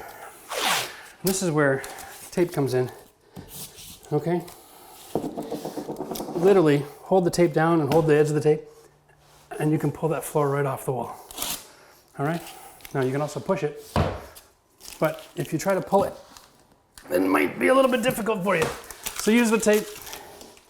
The other thing you can do, if you have a board that separates and you need to kick it back into position, just put a little bit of tape down. And the reason you want this helps give you a little bit of, little something for your shoe to kick on. And you can use that to manipulate your floor. Put that into position, okay? So we'll check our gap on both ends. I'm liking that. There, perfect. So now, to keep this from moving around on us, we want to add weight. Each of these boxes weighs approximately 60 pounds, okay? And when you're done packing all of the rest of the flooring for the room on there, you're doing two things. A, you're getting it out of the way because you're installing a floor in the room. And B, you're putting enough weight on that floor that you've just put down and put into position to keep it from moving around. Now remember, because this is a drop and lock system, we don't need to use a hammer anymore. Now that we've got it started and straightened out, we've got it all tightened up, now we're ready to go and build ourselves a floor. Now it's time for the time lapse. And then we'll be able to show you the tips and tricks for dealing with around the doors and fitting your doors after the fact. Most likely some of these will need to be cut down.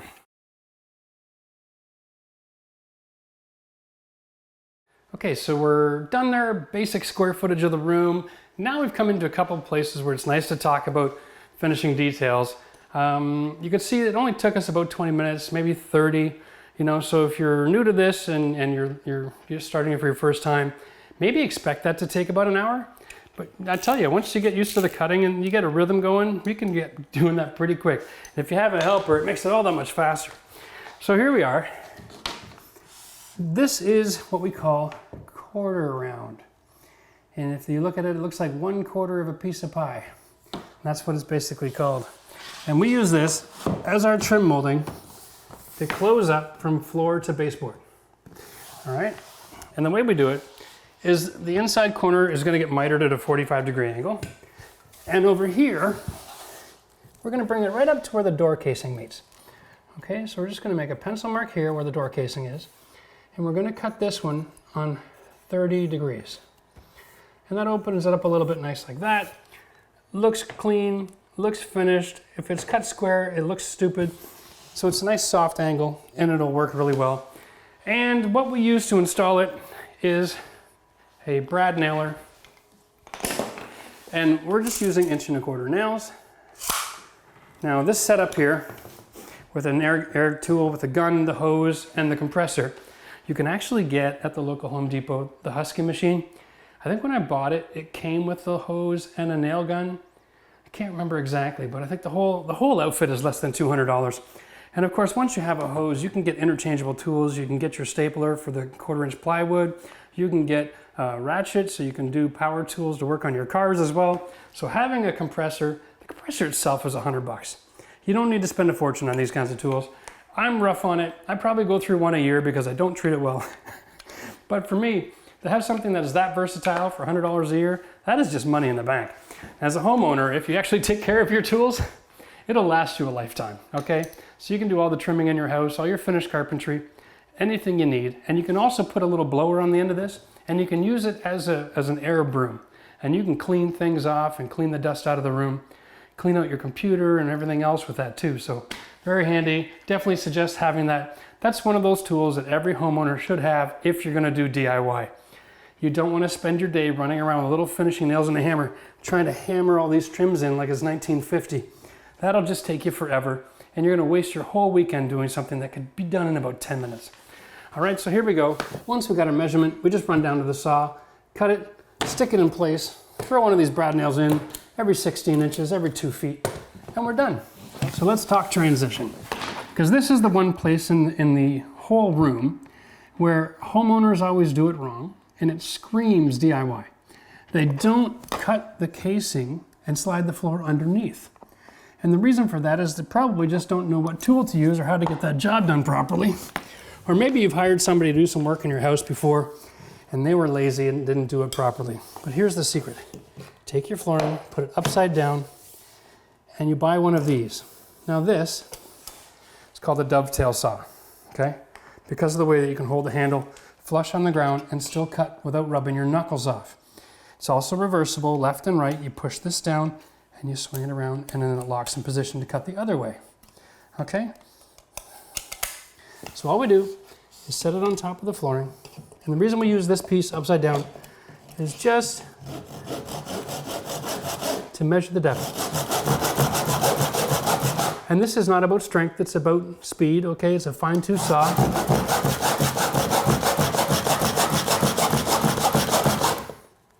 And once you get to the jamb, which is this material here, you can stop or you can keep going. You can cut right through the whole jamb, it doesn't really matter. But the goal is to get to the other side of this casing clean through. So you're probably going to be cutting some of your baseboard as well, and that's fine. There's no damage going to be caused here by doing this.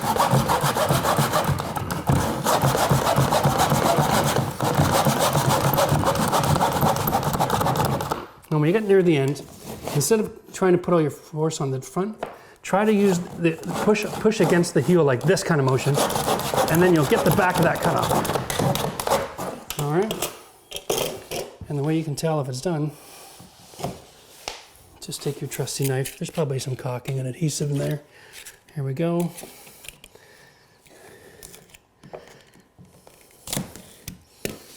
There we go. Now we got the whole thing. It might be just a little bit left. And you can take your knife and cut that little bit of trim left. Once you got it all cleaned out, now you'll see your flooring will slide underneath your trim and you'll get a perfectly clean line, and there's no need for caulking.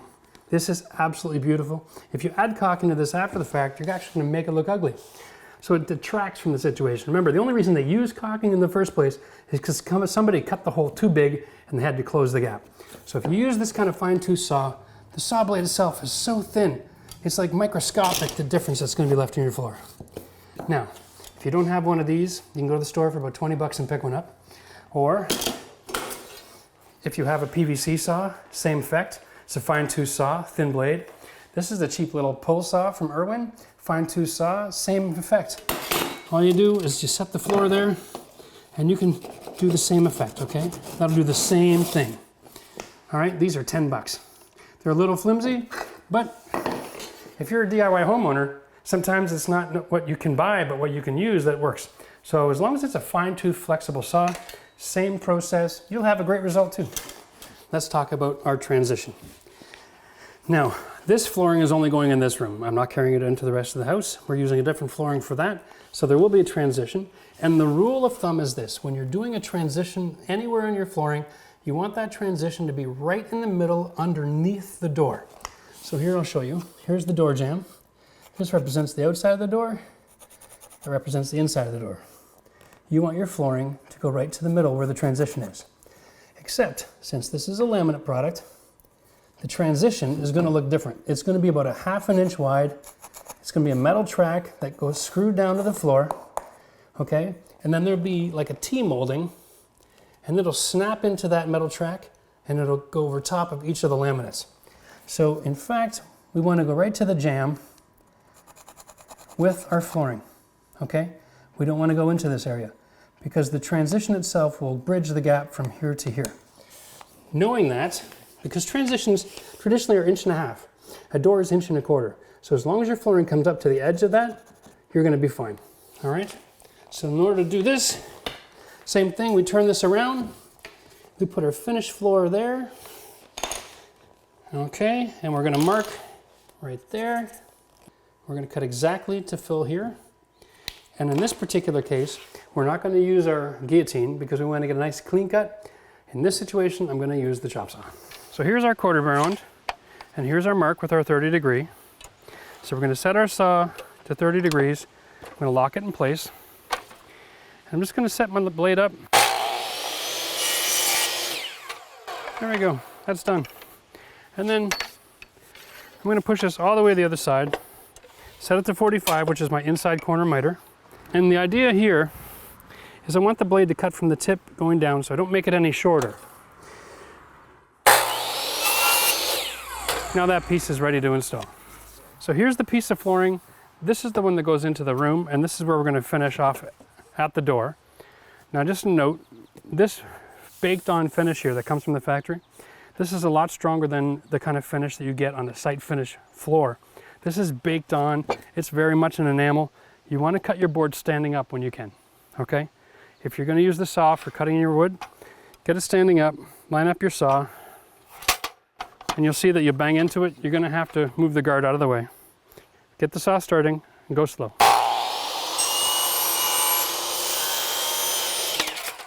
There you go. Now that's a finished cut I can live with. Perfect. And as a rule, when I'm doing flooring, I like to do my quarter round as it's available. Probably an OCD issue, to be perfectly honest. But it's just nice to see it cleaned up and finished. So what you do is you put your gun in the middle and you push down and then you roll it towards the inside a little bit. Okay? You don't actually want to nail through the flooring into the subfloor. And you don't want to ever nail underneath an electrical plug in case the wire is coming up from underneath. Move away. And just put one every, whoops, 16 inches every 2 feet, just to make sure it's nice and tight. Because this is a click laminate floor, you can actually cheat here just a little bit. You see here, we can set it on top of the groove and then slide it towards it. All right, now it's not going to want to sit in there perfectly. So what you have to do is you got to lift this side just a little bit so you can get this one to click in. And you can really pull and find that it's not going to happen. Every once in a while you're going to want to hammer something. Keep a little cut off handy. Okay. And the reason this works great is because the contour of the tongue and groove is exactly the same, so you aren't going to damage the face of the board. Done, locked, perfect, nice and clean, right up to where the transition is going to be. That's how you finish a floor. This is easy. From this side of the flooring, you get your body low, get your angle in, slide it over, put your fingers in there in the groove, pull while you wiggle down. Perfect every time. When you're on this side of the wood, it's so much easier. That's why when you're starting, it takes a little time, but from this side, it's just that easy. So you'll see, as I was laying the flooring here, what it is, I just marked where the floor grate is. And to make my life simple, I'm going to cut it out after the fact. I just find it easier to install. All right, bring my jigsaw over, set the blade in that hole. And I'm using a 3-inch bit, just so you know, 3/8. And then we just go.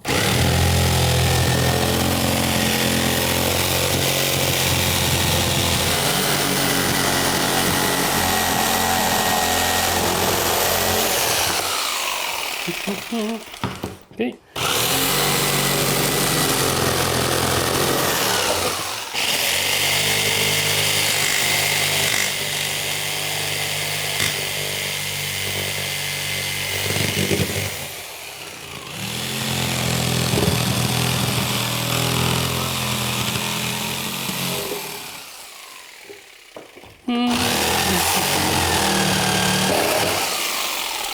And this is why I like to do it after the fact, because I can cut this perfect every time. Okay, so we are about, I don't know, 2/3 way through this project now, and that's as far as the flooring is concerned. We've got a few more details left I want to discuss, and these are really important. One of them is your doors. You need to consider, do the doors still function after the new floor is in? And you want to know that in advance, because if you bring your flooring right up to the door and then it won't open, it's really difficult to get it back out again. So do a double check, make sure you got some space. Okay, this door is not going to clear. And so what we're going to do is I'll show you my system. I'll lay a piece of flooring in front of it. And if you want to take a good look at this pencil, if I hold it like that, I actually get an extra almost 1/4 of an inch. I'll hold it like that and mark the door on top of the flooring so that when I cut this door, I'm not just cutting it to barely fit, I'm cutting it so that it will completely work. And I'm also going to double check with the door open, because old houses are notorious for having different heights and different variations. So just double check, and here it actually clears. So we know that we're opening from a high spot to a low spot. So if I take that door off and I cut it in that position, it's going to function wonderful. So we want to get that out of the way right away. So the way I remove my hinge pins is I use a drill bit. Just come at it from the side here.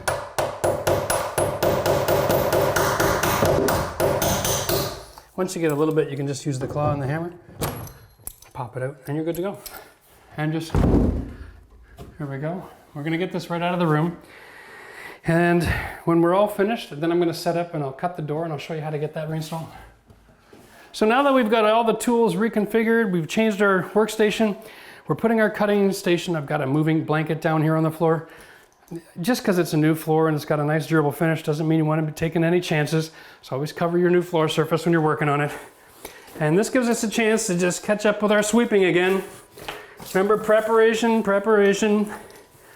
As we're working, we're creating dirt and blowing dust around. So now's a great time to just clean your surface one more time before we go to finish off.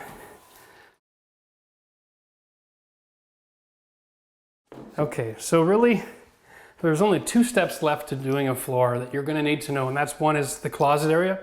It has a unique challenge that's associated to closets, and that is your closets usually come and build into the room. So now we have this wall dividing one section of flooring to the other. And because we're coming this way, we're going to have this intersection that you need to think, you need to pay attention in advance and come up with a strategy for doing this. Because as you can see, this board goes in here, and that's nice and lovely, right? Done. We can cut and install that last piece. And then I can put in that board. What about this one? You know, am I just supposed to take a jigsaw and cut the middle out and try to hammer it in? I can't do that, okay? So what you want to do is realize that in this situation, you're going to want to install the floor from the middle, going in both directions, which is a little contrary to what we've been showing. And there's a secret to doing this. So you plan to go from 2 different directions. Because it's a drop block, this board you want to start right here off the jamb. Okay? And this board is the one you want to cut and measure first. And if you cut and measure that board first and get that installed from that side and then use a tapping block to push it underneath the trim, we used our saw and cut all that trim out. Okay? We actually took our dovetail saw and cut all the way through the entire casing, all the way up through the baseboard, all the way around this side. Okay? The reason we can do that is because we're going to be adding that shoe mold on all the base.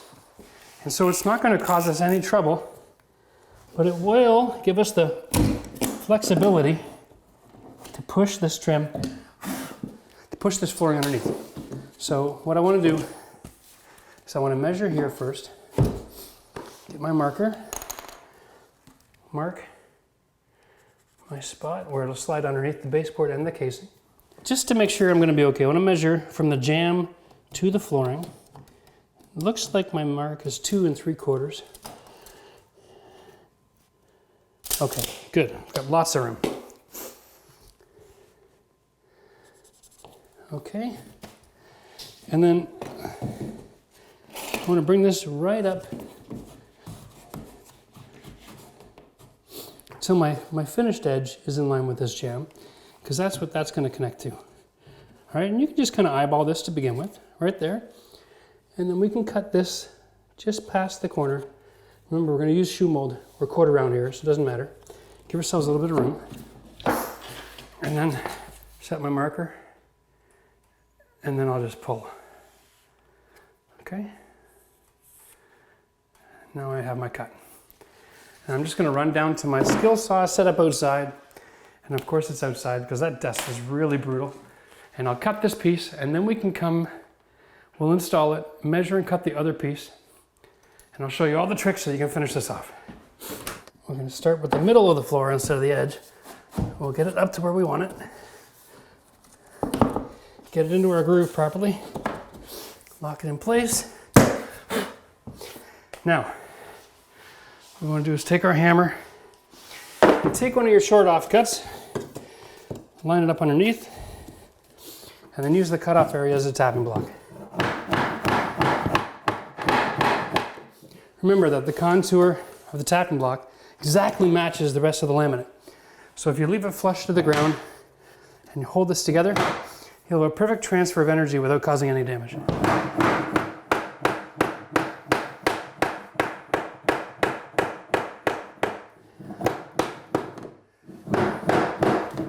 Now you can see it's underneath the contour here, so no caulking necessary. Anywhere here, we're going to get the quarter round shoe mold. So you can cut yourself a little bit generous on the back side here. Make sure you have lots of room to make this joint.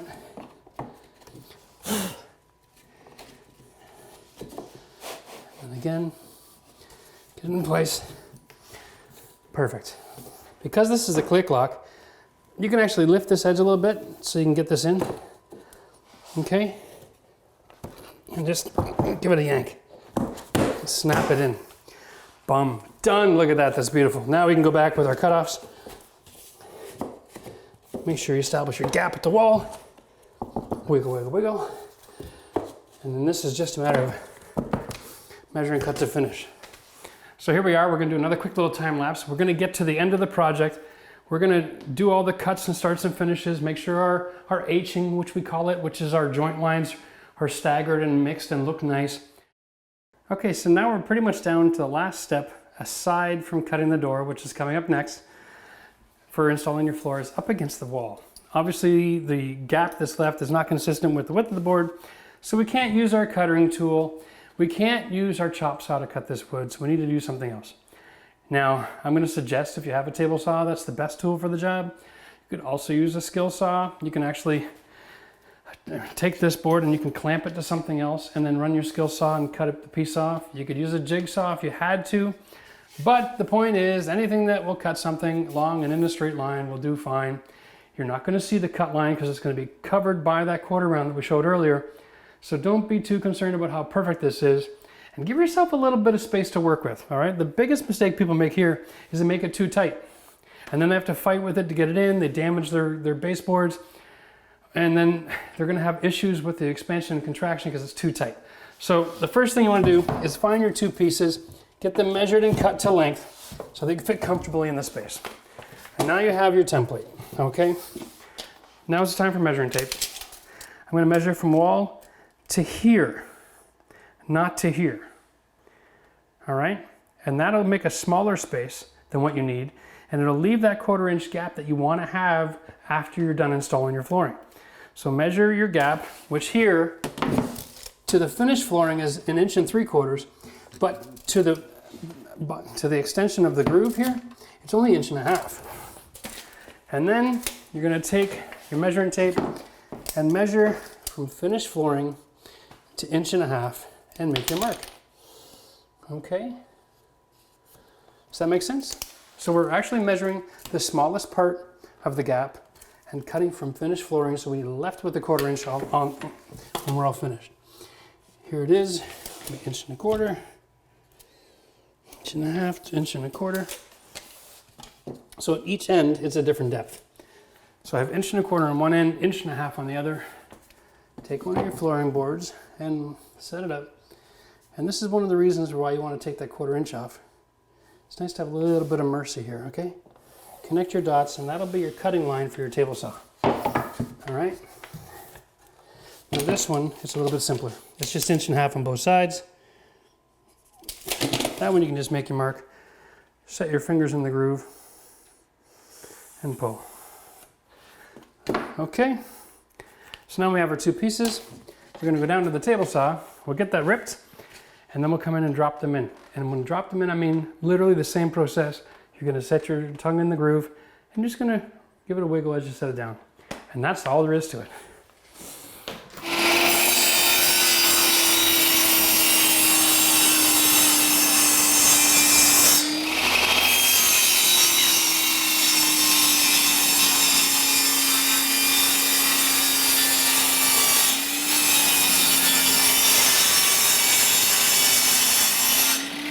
Okay, so the last step of the flooring before we cut the doors and install them is just to lay down the strips that we cut. And of course, we cut it short on purpose.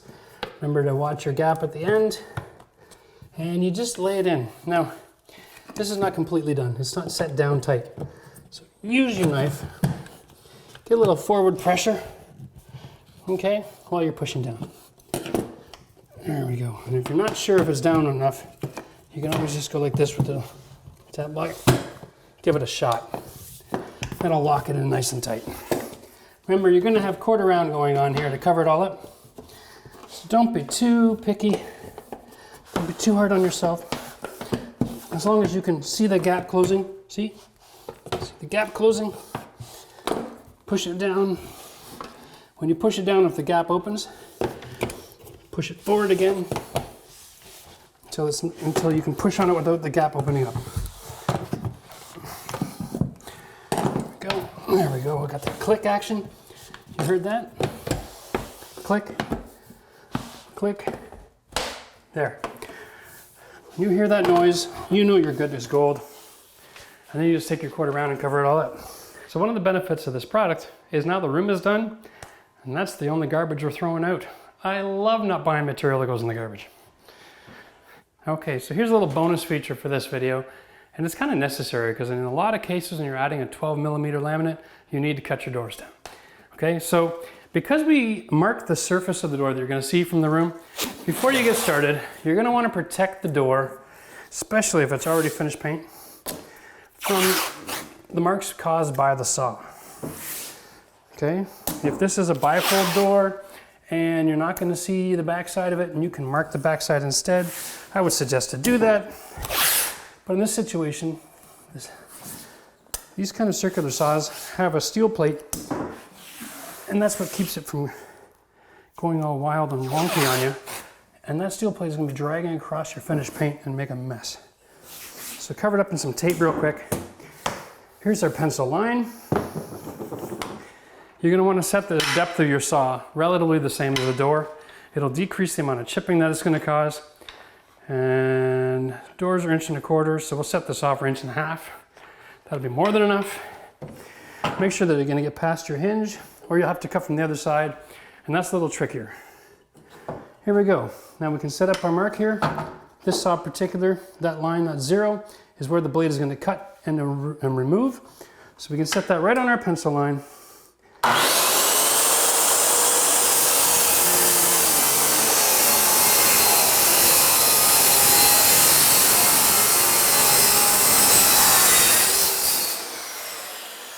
Set the blade depth on that almost too perfect. All right, now we can remove our tape. Our door's in great shape. We can use that just to rub the door real quick so that it's nice and sanded. That's it, time to stick it back on. All right, so generally, when I remove a door, I leave the pins nice and handy. And all you do,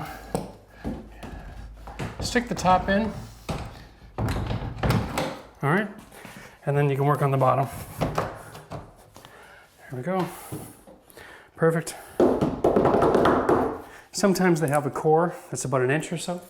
And when you cut that off, you can actually peel the face of the door off the core and reinstall it with glue and a couple of nails.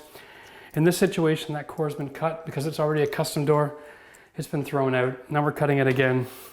If there was any core left, it'd be so small it wouldn't have been worth worrying about. But if you have the time and energy and you still have a core, by all means, feel free to reinstall it. If you're worried about spiders or mice, whatever, getting up in the door and making a home there, you can always use a little low foam expansion window and door foam, and you can seal the bottom of your door and then trim it off later.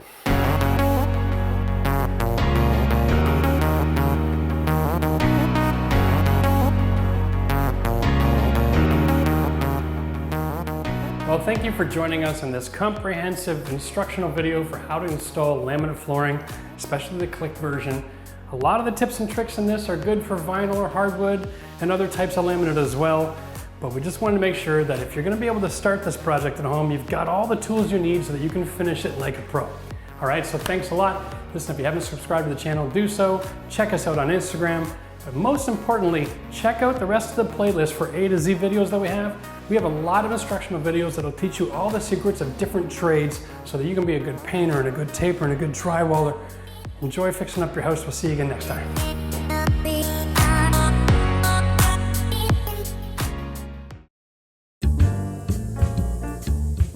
So what we have to do here, of course, we're doing plumbing. Rule number 1, turn off the water. So we have shut-off valves under the sink, nice and simple. Now these ones are not quarter-turn valve. They are the style of valve that have gaskets on them. And now this house is really ancient, and they actually don't even have modern plumbing coming up to the cold water line. That's really creative. That's another problem. So we're gonna go downstairs and turn off the main water supply because these old valves, if the gaskets are bad, they'll end up leaking. And the last thing we need down here is to start ruining the cabinets with water leaking everywhere. So we're going to be installing, it's actually kind of cool. It's a brand new Kohler cast iron enameled sink. It's a double sink and it's 30 inches, which is oddly enough a little bit too big for this cabinet. So what we're going to end up having to do is we're going to have to cut down through the gable side of this cabinet here so that we have enough room to get the sink in. It won't be exactly on center, but it'll only be off about 1/4 inch. Should be pretty invisible. So because we have to do that, remove this, we're going to be cutting the countertop. Best to just get rid of the doors. This is a nice quick system. Little pin in the back, just pop them off. So the way you take these braided faucet lines off, really simple. It's a 3/8 fitting. You put your wrench on and you just start loosening it. And if there's a little bit of slack, once you get it loosened up a bit, you can usually do it with your fingers. These aren't really difficult to attach. And traditionally, it's just a little bit of a gasket in there. So the reason you need a wrench is when you do it finger tight to install, take it and give it another half turn. That's usually how you set it. Whew. Okay, so this is never fun, but you really can't do this blind, so it's always good to get right in here. It's kind of like going for a trip in an MRI machine. Here we go. It's a single faucet, and they have just this little threaded piece here to hold that in. And on the other side, I've got my pull-out hose. And these are just finger tightened. Of course, with time, you get a little bit of water getting in underneath, and then the particle board on the countertop swells. That's more than finger tightened after a while. So that's good. I'm glad we got that off without too much of a fight. Disconnect this hose so that it will come up through the hole. We got lucky today because this one's plastic and not metal, so I'm all for keeping my life simple. So now we're just going to take it apart in the reverse order of when it was installed.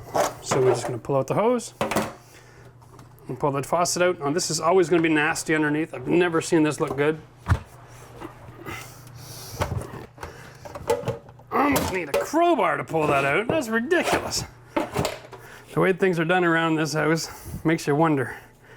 I'm playing it safe. I'm going to wear some gloves for the rest of this plumbing. Once you've pulled out the faucet, all we have to do is remove the sink. Back underneath we go. There's a lot of different clip assembly situations going on. This one's really simple. It's just a long screw. And this clip sits in the saddle here. And when you tighten this screw, it goes up. And so it creates a reverse compression, pulls the sink down. So there's usually, 6, 8, maybe 10, depending how aggressive the installer is.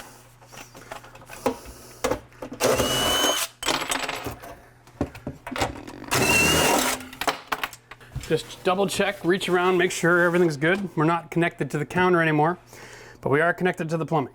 So we have two options. You can undo the collar right here if you're going with the same kind. And this is really simple. You have two connections here. So this brass ring here connects the drain with a tailpiece. And this plastic one here compresses the tailpiece onto the ABS, usually with a gasket. So we can take our wrench and we can put it on here and we can rip this off. Usually comes off pretty simple. So if you have the ability to reuse your plumbing later, this is a great technique. They just separate like that. And then just give it a pop and out she goes. Here's the original rubber gasket. This is the plasticine that they send you. And you stretch it out around the underside of the sink and then you put it down. The compression on those clips is supposed to hold that in place to keep moisture from getting underneath. You can see how effective it is at doing that. I mean, it's not. That's why when I'm installing my sinks, I like to always make my own gasket out of plumber's putty, because you can always use more than you need and let it get compressed out of the gap and then clean that up afterwards. So as a contractor, I'm always on the lookout for a good deal. I have a lot of suppliers that have discontinued product or return product, or just they've changed their stock and so they're no longer selling something, or they get a manufacturer rebate and they're passing the deal on to us. So I have this horrible habit of buying things that I don't need, anticipating that someday I'll be able to use it. And when I saw this sink, I fell in love, and whether I was putting this in a client's home or in my own home someday down the road, I didn't care. This is a Kohler cast iron sink. This sucker here is worth a lot of money, and I think I picked this up for 50 bucks. Great deal. So when I got the phone call to do this job, I'm like, I got the sink for you, because I saw the cream colored tile. It's not the greatest, but I think this sink is gonna pop and have so much character, you'll forget the condition of the rest of this kitchen. So the downside of buying things that are discontinued or whatever is they don't always have all the parts. In this case, I don't have the template. Obviously somebody bought this sink, special order. This color isn't the standard, it's a bone color. They went to go install it, took out the template, realized they had a problem, and brought the sink back. So what I gotta do is I gotta cut a hole in my existing countertop and into my cabinet that will allow this to be installed without a template. So I have to now make my own template. We're gonna go 31¼ inches wide, 19½ deep. So before we get too carried away and start cutting holes, now that we have our measurements, we want to pull out our faucet and just confirm that this faucet and this sink are going to work together in harmony. My hope is that I can cut the hole and remove the countertop and attach the faucet to the sink only. Not every sink or faucet will do that, so I just want to double check here real quick. Make sure that that'll be possible. We're going to do a partial installation just to see if this will tighten on. This is where we play the Jeopardy music. While I try to find a thread that I can't see, wearing gloves. Ta-da! This might seem monotonous, but trust me, it's a lot easier to do it here and discover you have a problem before you have this all installed. Now some of you might be thinking, oh, you're crazy. Of course it's not going to work. If this was a regular steel sink, the steel gauge is so thin, you'll see on here on the faucet that once it's installed, this nut only leaves so much space. But because it's a cast iron and it's a thick sink, that allows me to go right onto it. So I don't have to drill holes after the fact. I just saved the step because I took 2 seconds to find out if that's going to work. Awesome. So we've taken our measurements of our sink. We've reduced that number for the overhang, marked it with a pencil, and now we're just laying some tape out on the countertop so that visually I can see it. And you can maybe see the pencil line in the sun, but when I start cutting with my jigsaw and I get sawdust flying everywhere, it's going to be really hard pressed to know where my line is. This line here represents where I'm cutting. I'm also going to cut right against the back wall. You can see this is a much bigger sink. So we're not relying on any of the structural components of this cabinet to hold that sink in from the front or the rear. And most likely we're going to have to take the whole front support right out before we even bother starting.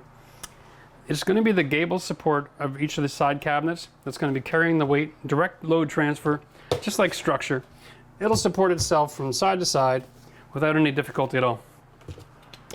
So before we can remove this piece of cabinet from the countertop, just good to know, they installed the countertop to the cabinet with these little 1¼ inch screws.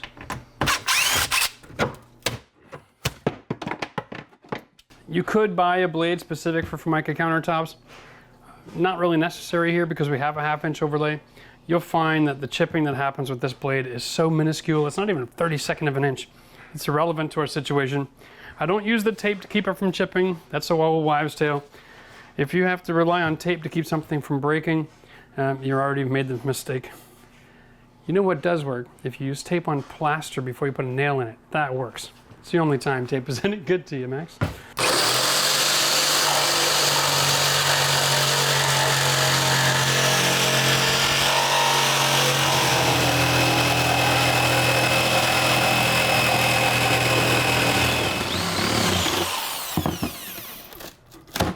There we go. We just got to trim up a little bit of the particle board in the back corners here. Grab my fine multi-tool. It's just like a vibration cutting tool. If you don't have one of these bad boys, that's fine. You can always just use a hammer and a chisel. You'll get the same result. This is just a lot cooler.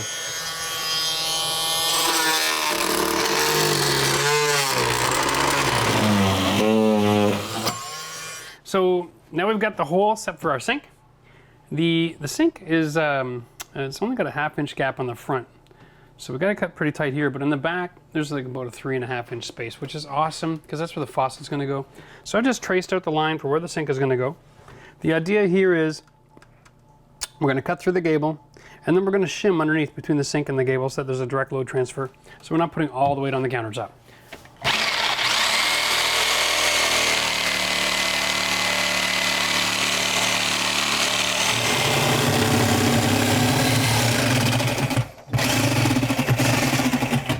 So now we're just gonna roll this in and make sure she's gonna fit.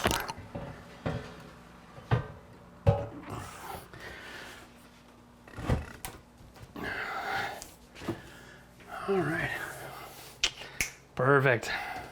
So now the next step, now that we have our sink in place, we're gonna attach our faucet, our drain, all that kind of stuff. This particular sink doesn't need a gasket. It is just too heavy and too flat, and it doesn't have a cavity for the gasket to sit in. So if you want to seal around this, the only thing you can use is a little bit of cured clear silicone. Let's go. When you're tightening this up, you don't want to go as, full tight right away, especially if you're working alone. If you have someone working with you, like a cameraman, you could reach over and hold it in position while you tighten it. Otherwise, finger tighten so it still has a little bit of flexibility. And we want to lift it forward away from the back wall, and that'll be nice. You want me to hold it? No, I'm good. There we go. Just take your pliers. What I want to do is just separate them a little bit. There's tabs on that you can turn with, but if you have a little bit of torque with a pair of pliers, you can really get it tight. So you don't ever want this coming loose once you got the rest of your plumbing put together. Always want to test to make sure you got it on there tight enough. Okay. Yeah, those tabs aren't going to move. Yep, so this particular faucet, it has a threaded assembly and it has a gasket ring inside here. So we're just going to seat this in and push down on this part. Now the gasket assembly is inside, nice and strong there. We're going to just make sure we're not cross-threaded. We're going to tighten this collar on here, and that'll hold it all in place.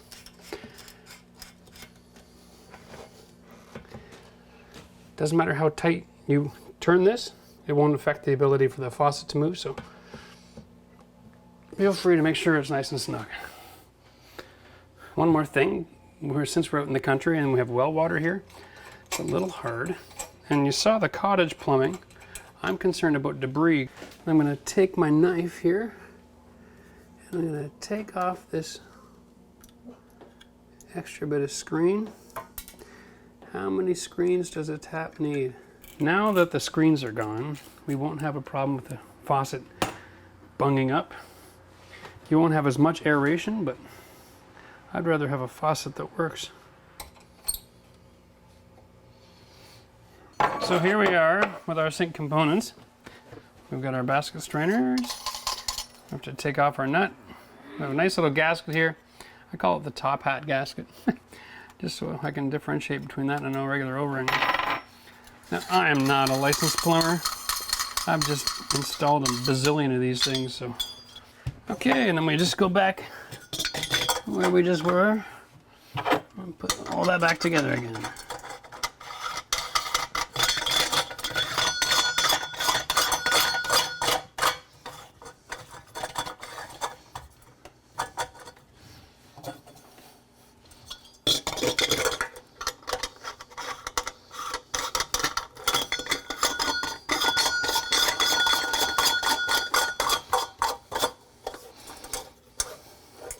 So the assembly is simple. You take your ring, you put your brass extension in there, and then you drop in your washer. No pastes, glues otherwise necessary. So once we've locked these in place, we'll be good.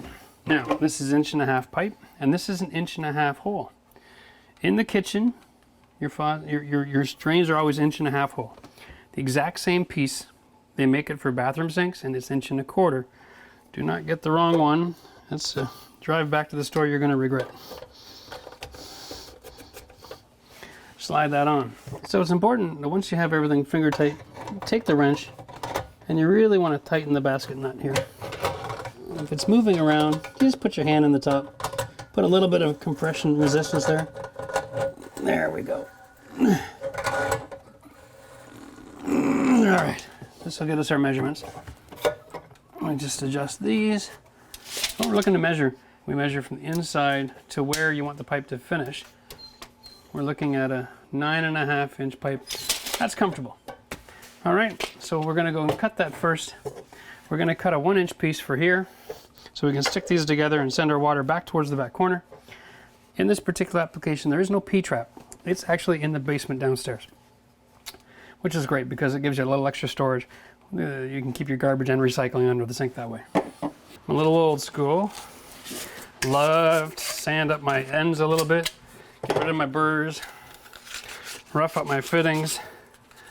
I just like to believe that that might just make things stick a little bit better. I happen to be aware that there's two kinds of ABS out there. One in the building store that I was at today to pick these fittings up doesn't carry the kind that I like to use. My plumbing supply store is closed and it's a Saturday, so I got stuck using this stuff. And I know that if you don't rough it up, it just does not hold very well. Then time to grab the glue. Using the yellow ABS glue here, I'm going to grab a cloth. This stuff can make a mess, so respect people's property and their cabinets. What we're going to do, actually, is just glue these in first. Get these prepped up.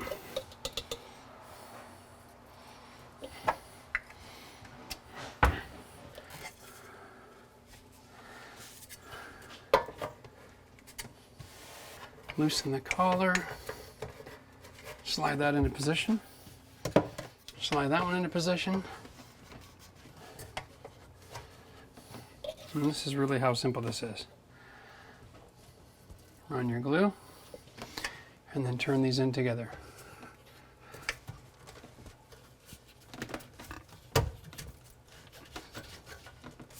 Tighten the collars. Leave a bit of a slope.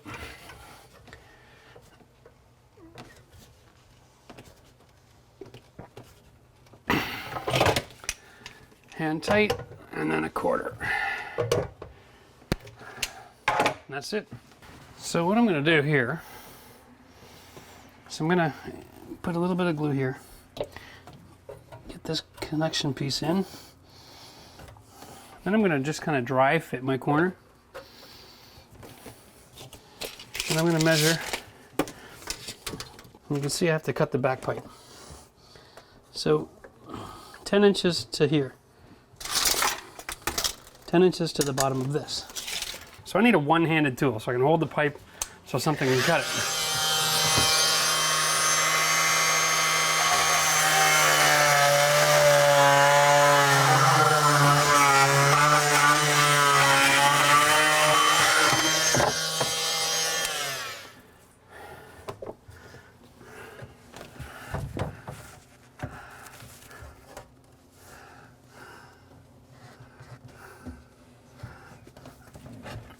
Perfect. The secret when you're plumbing is your last connection. How do you get that pipe in? I always think you want to finish somewhere where you can glue this way and then go like that and then shove it in. So just pay attention to your process. So your last joint's an easy one.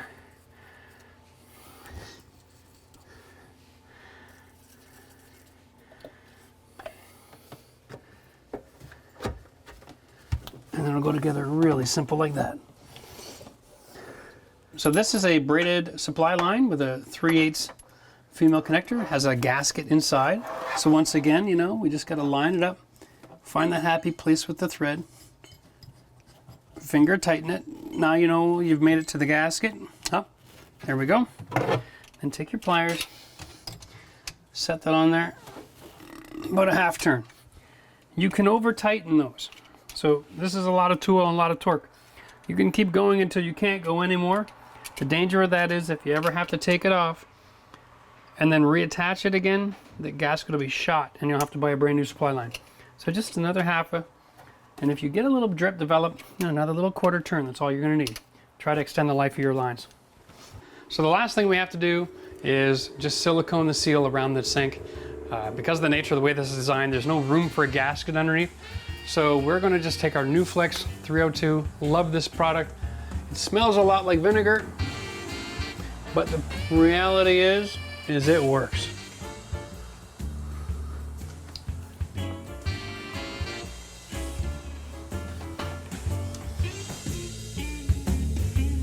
All right, well, thanks for watching our 5 tips on how to get a brand new kitchen. Now listen, not everybody's house is the same. So if you have specific situations that are a little different than what's shown in this video, what I would suggest is go to the search tool on your homepage on this channel, type in the topic that you're looking for, and first see if we have a video that covers your problem. If not, make sure to put your comments below. I'm here to help you out, and we're gonna answer your questions for you and help get your job done perfect. If you like this kind of content, hit the thumbs up. We really appreciate the interaction. And don't forget to subscribe to the channel. We got a lot of great content coming up. We're really enjoying being a part of the YouTube community. We'll see you in the next video, guys.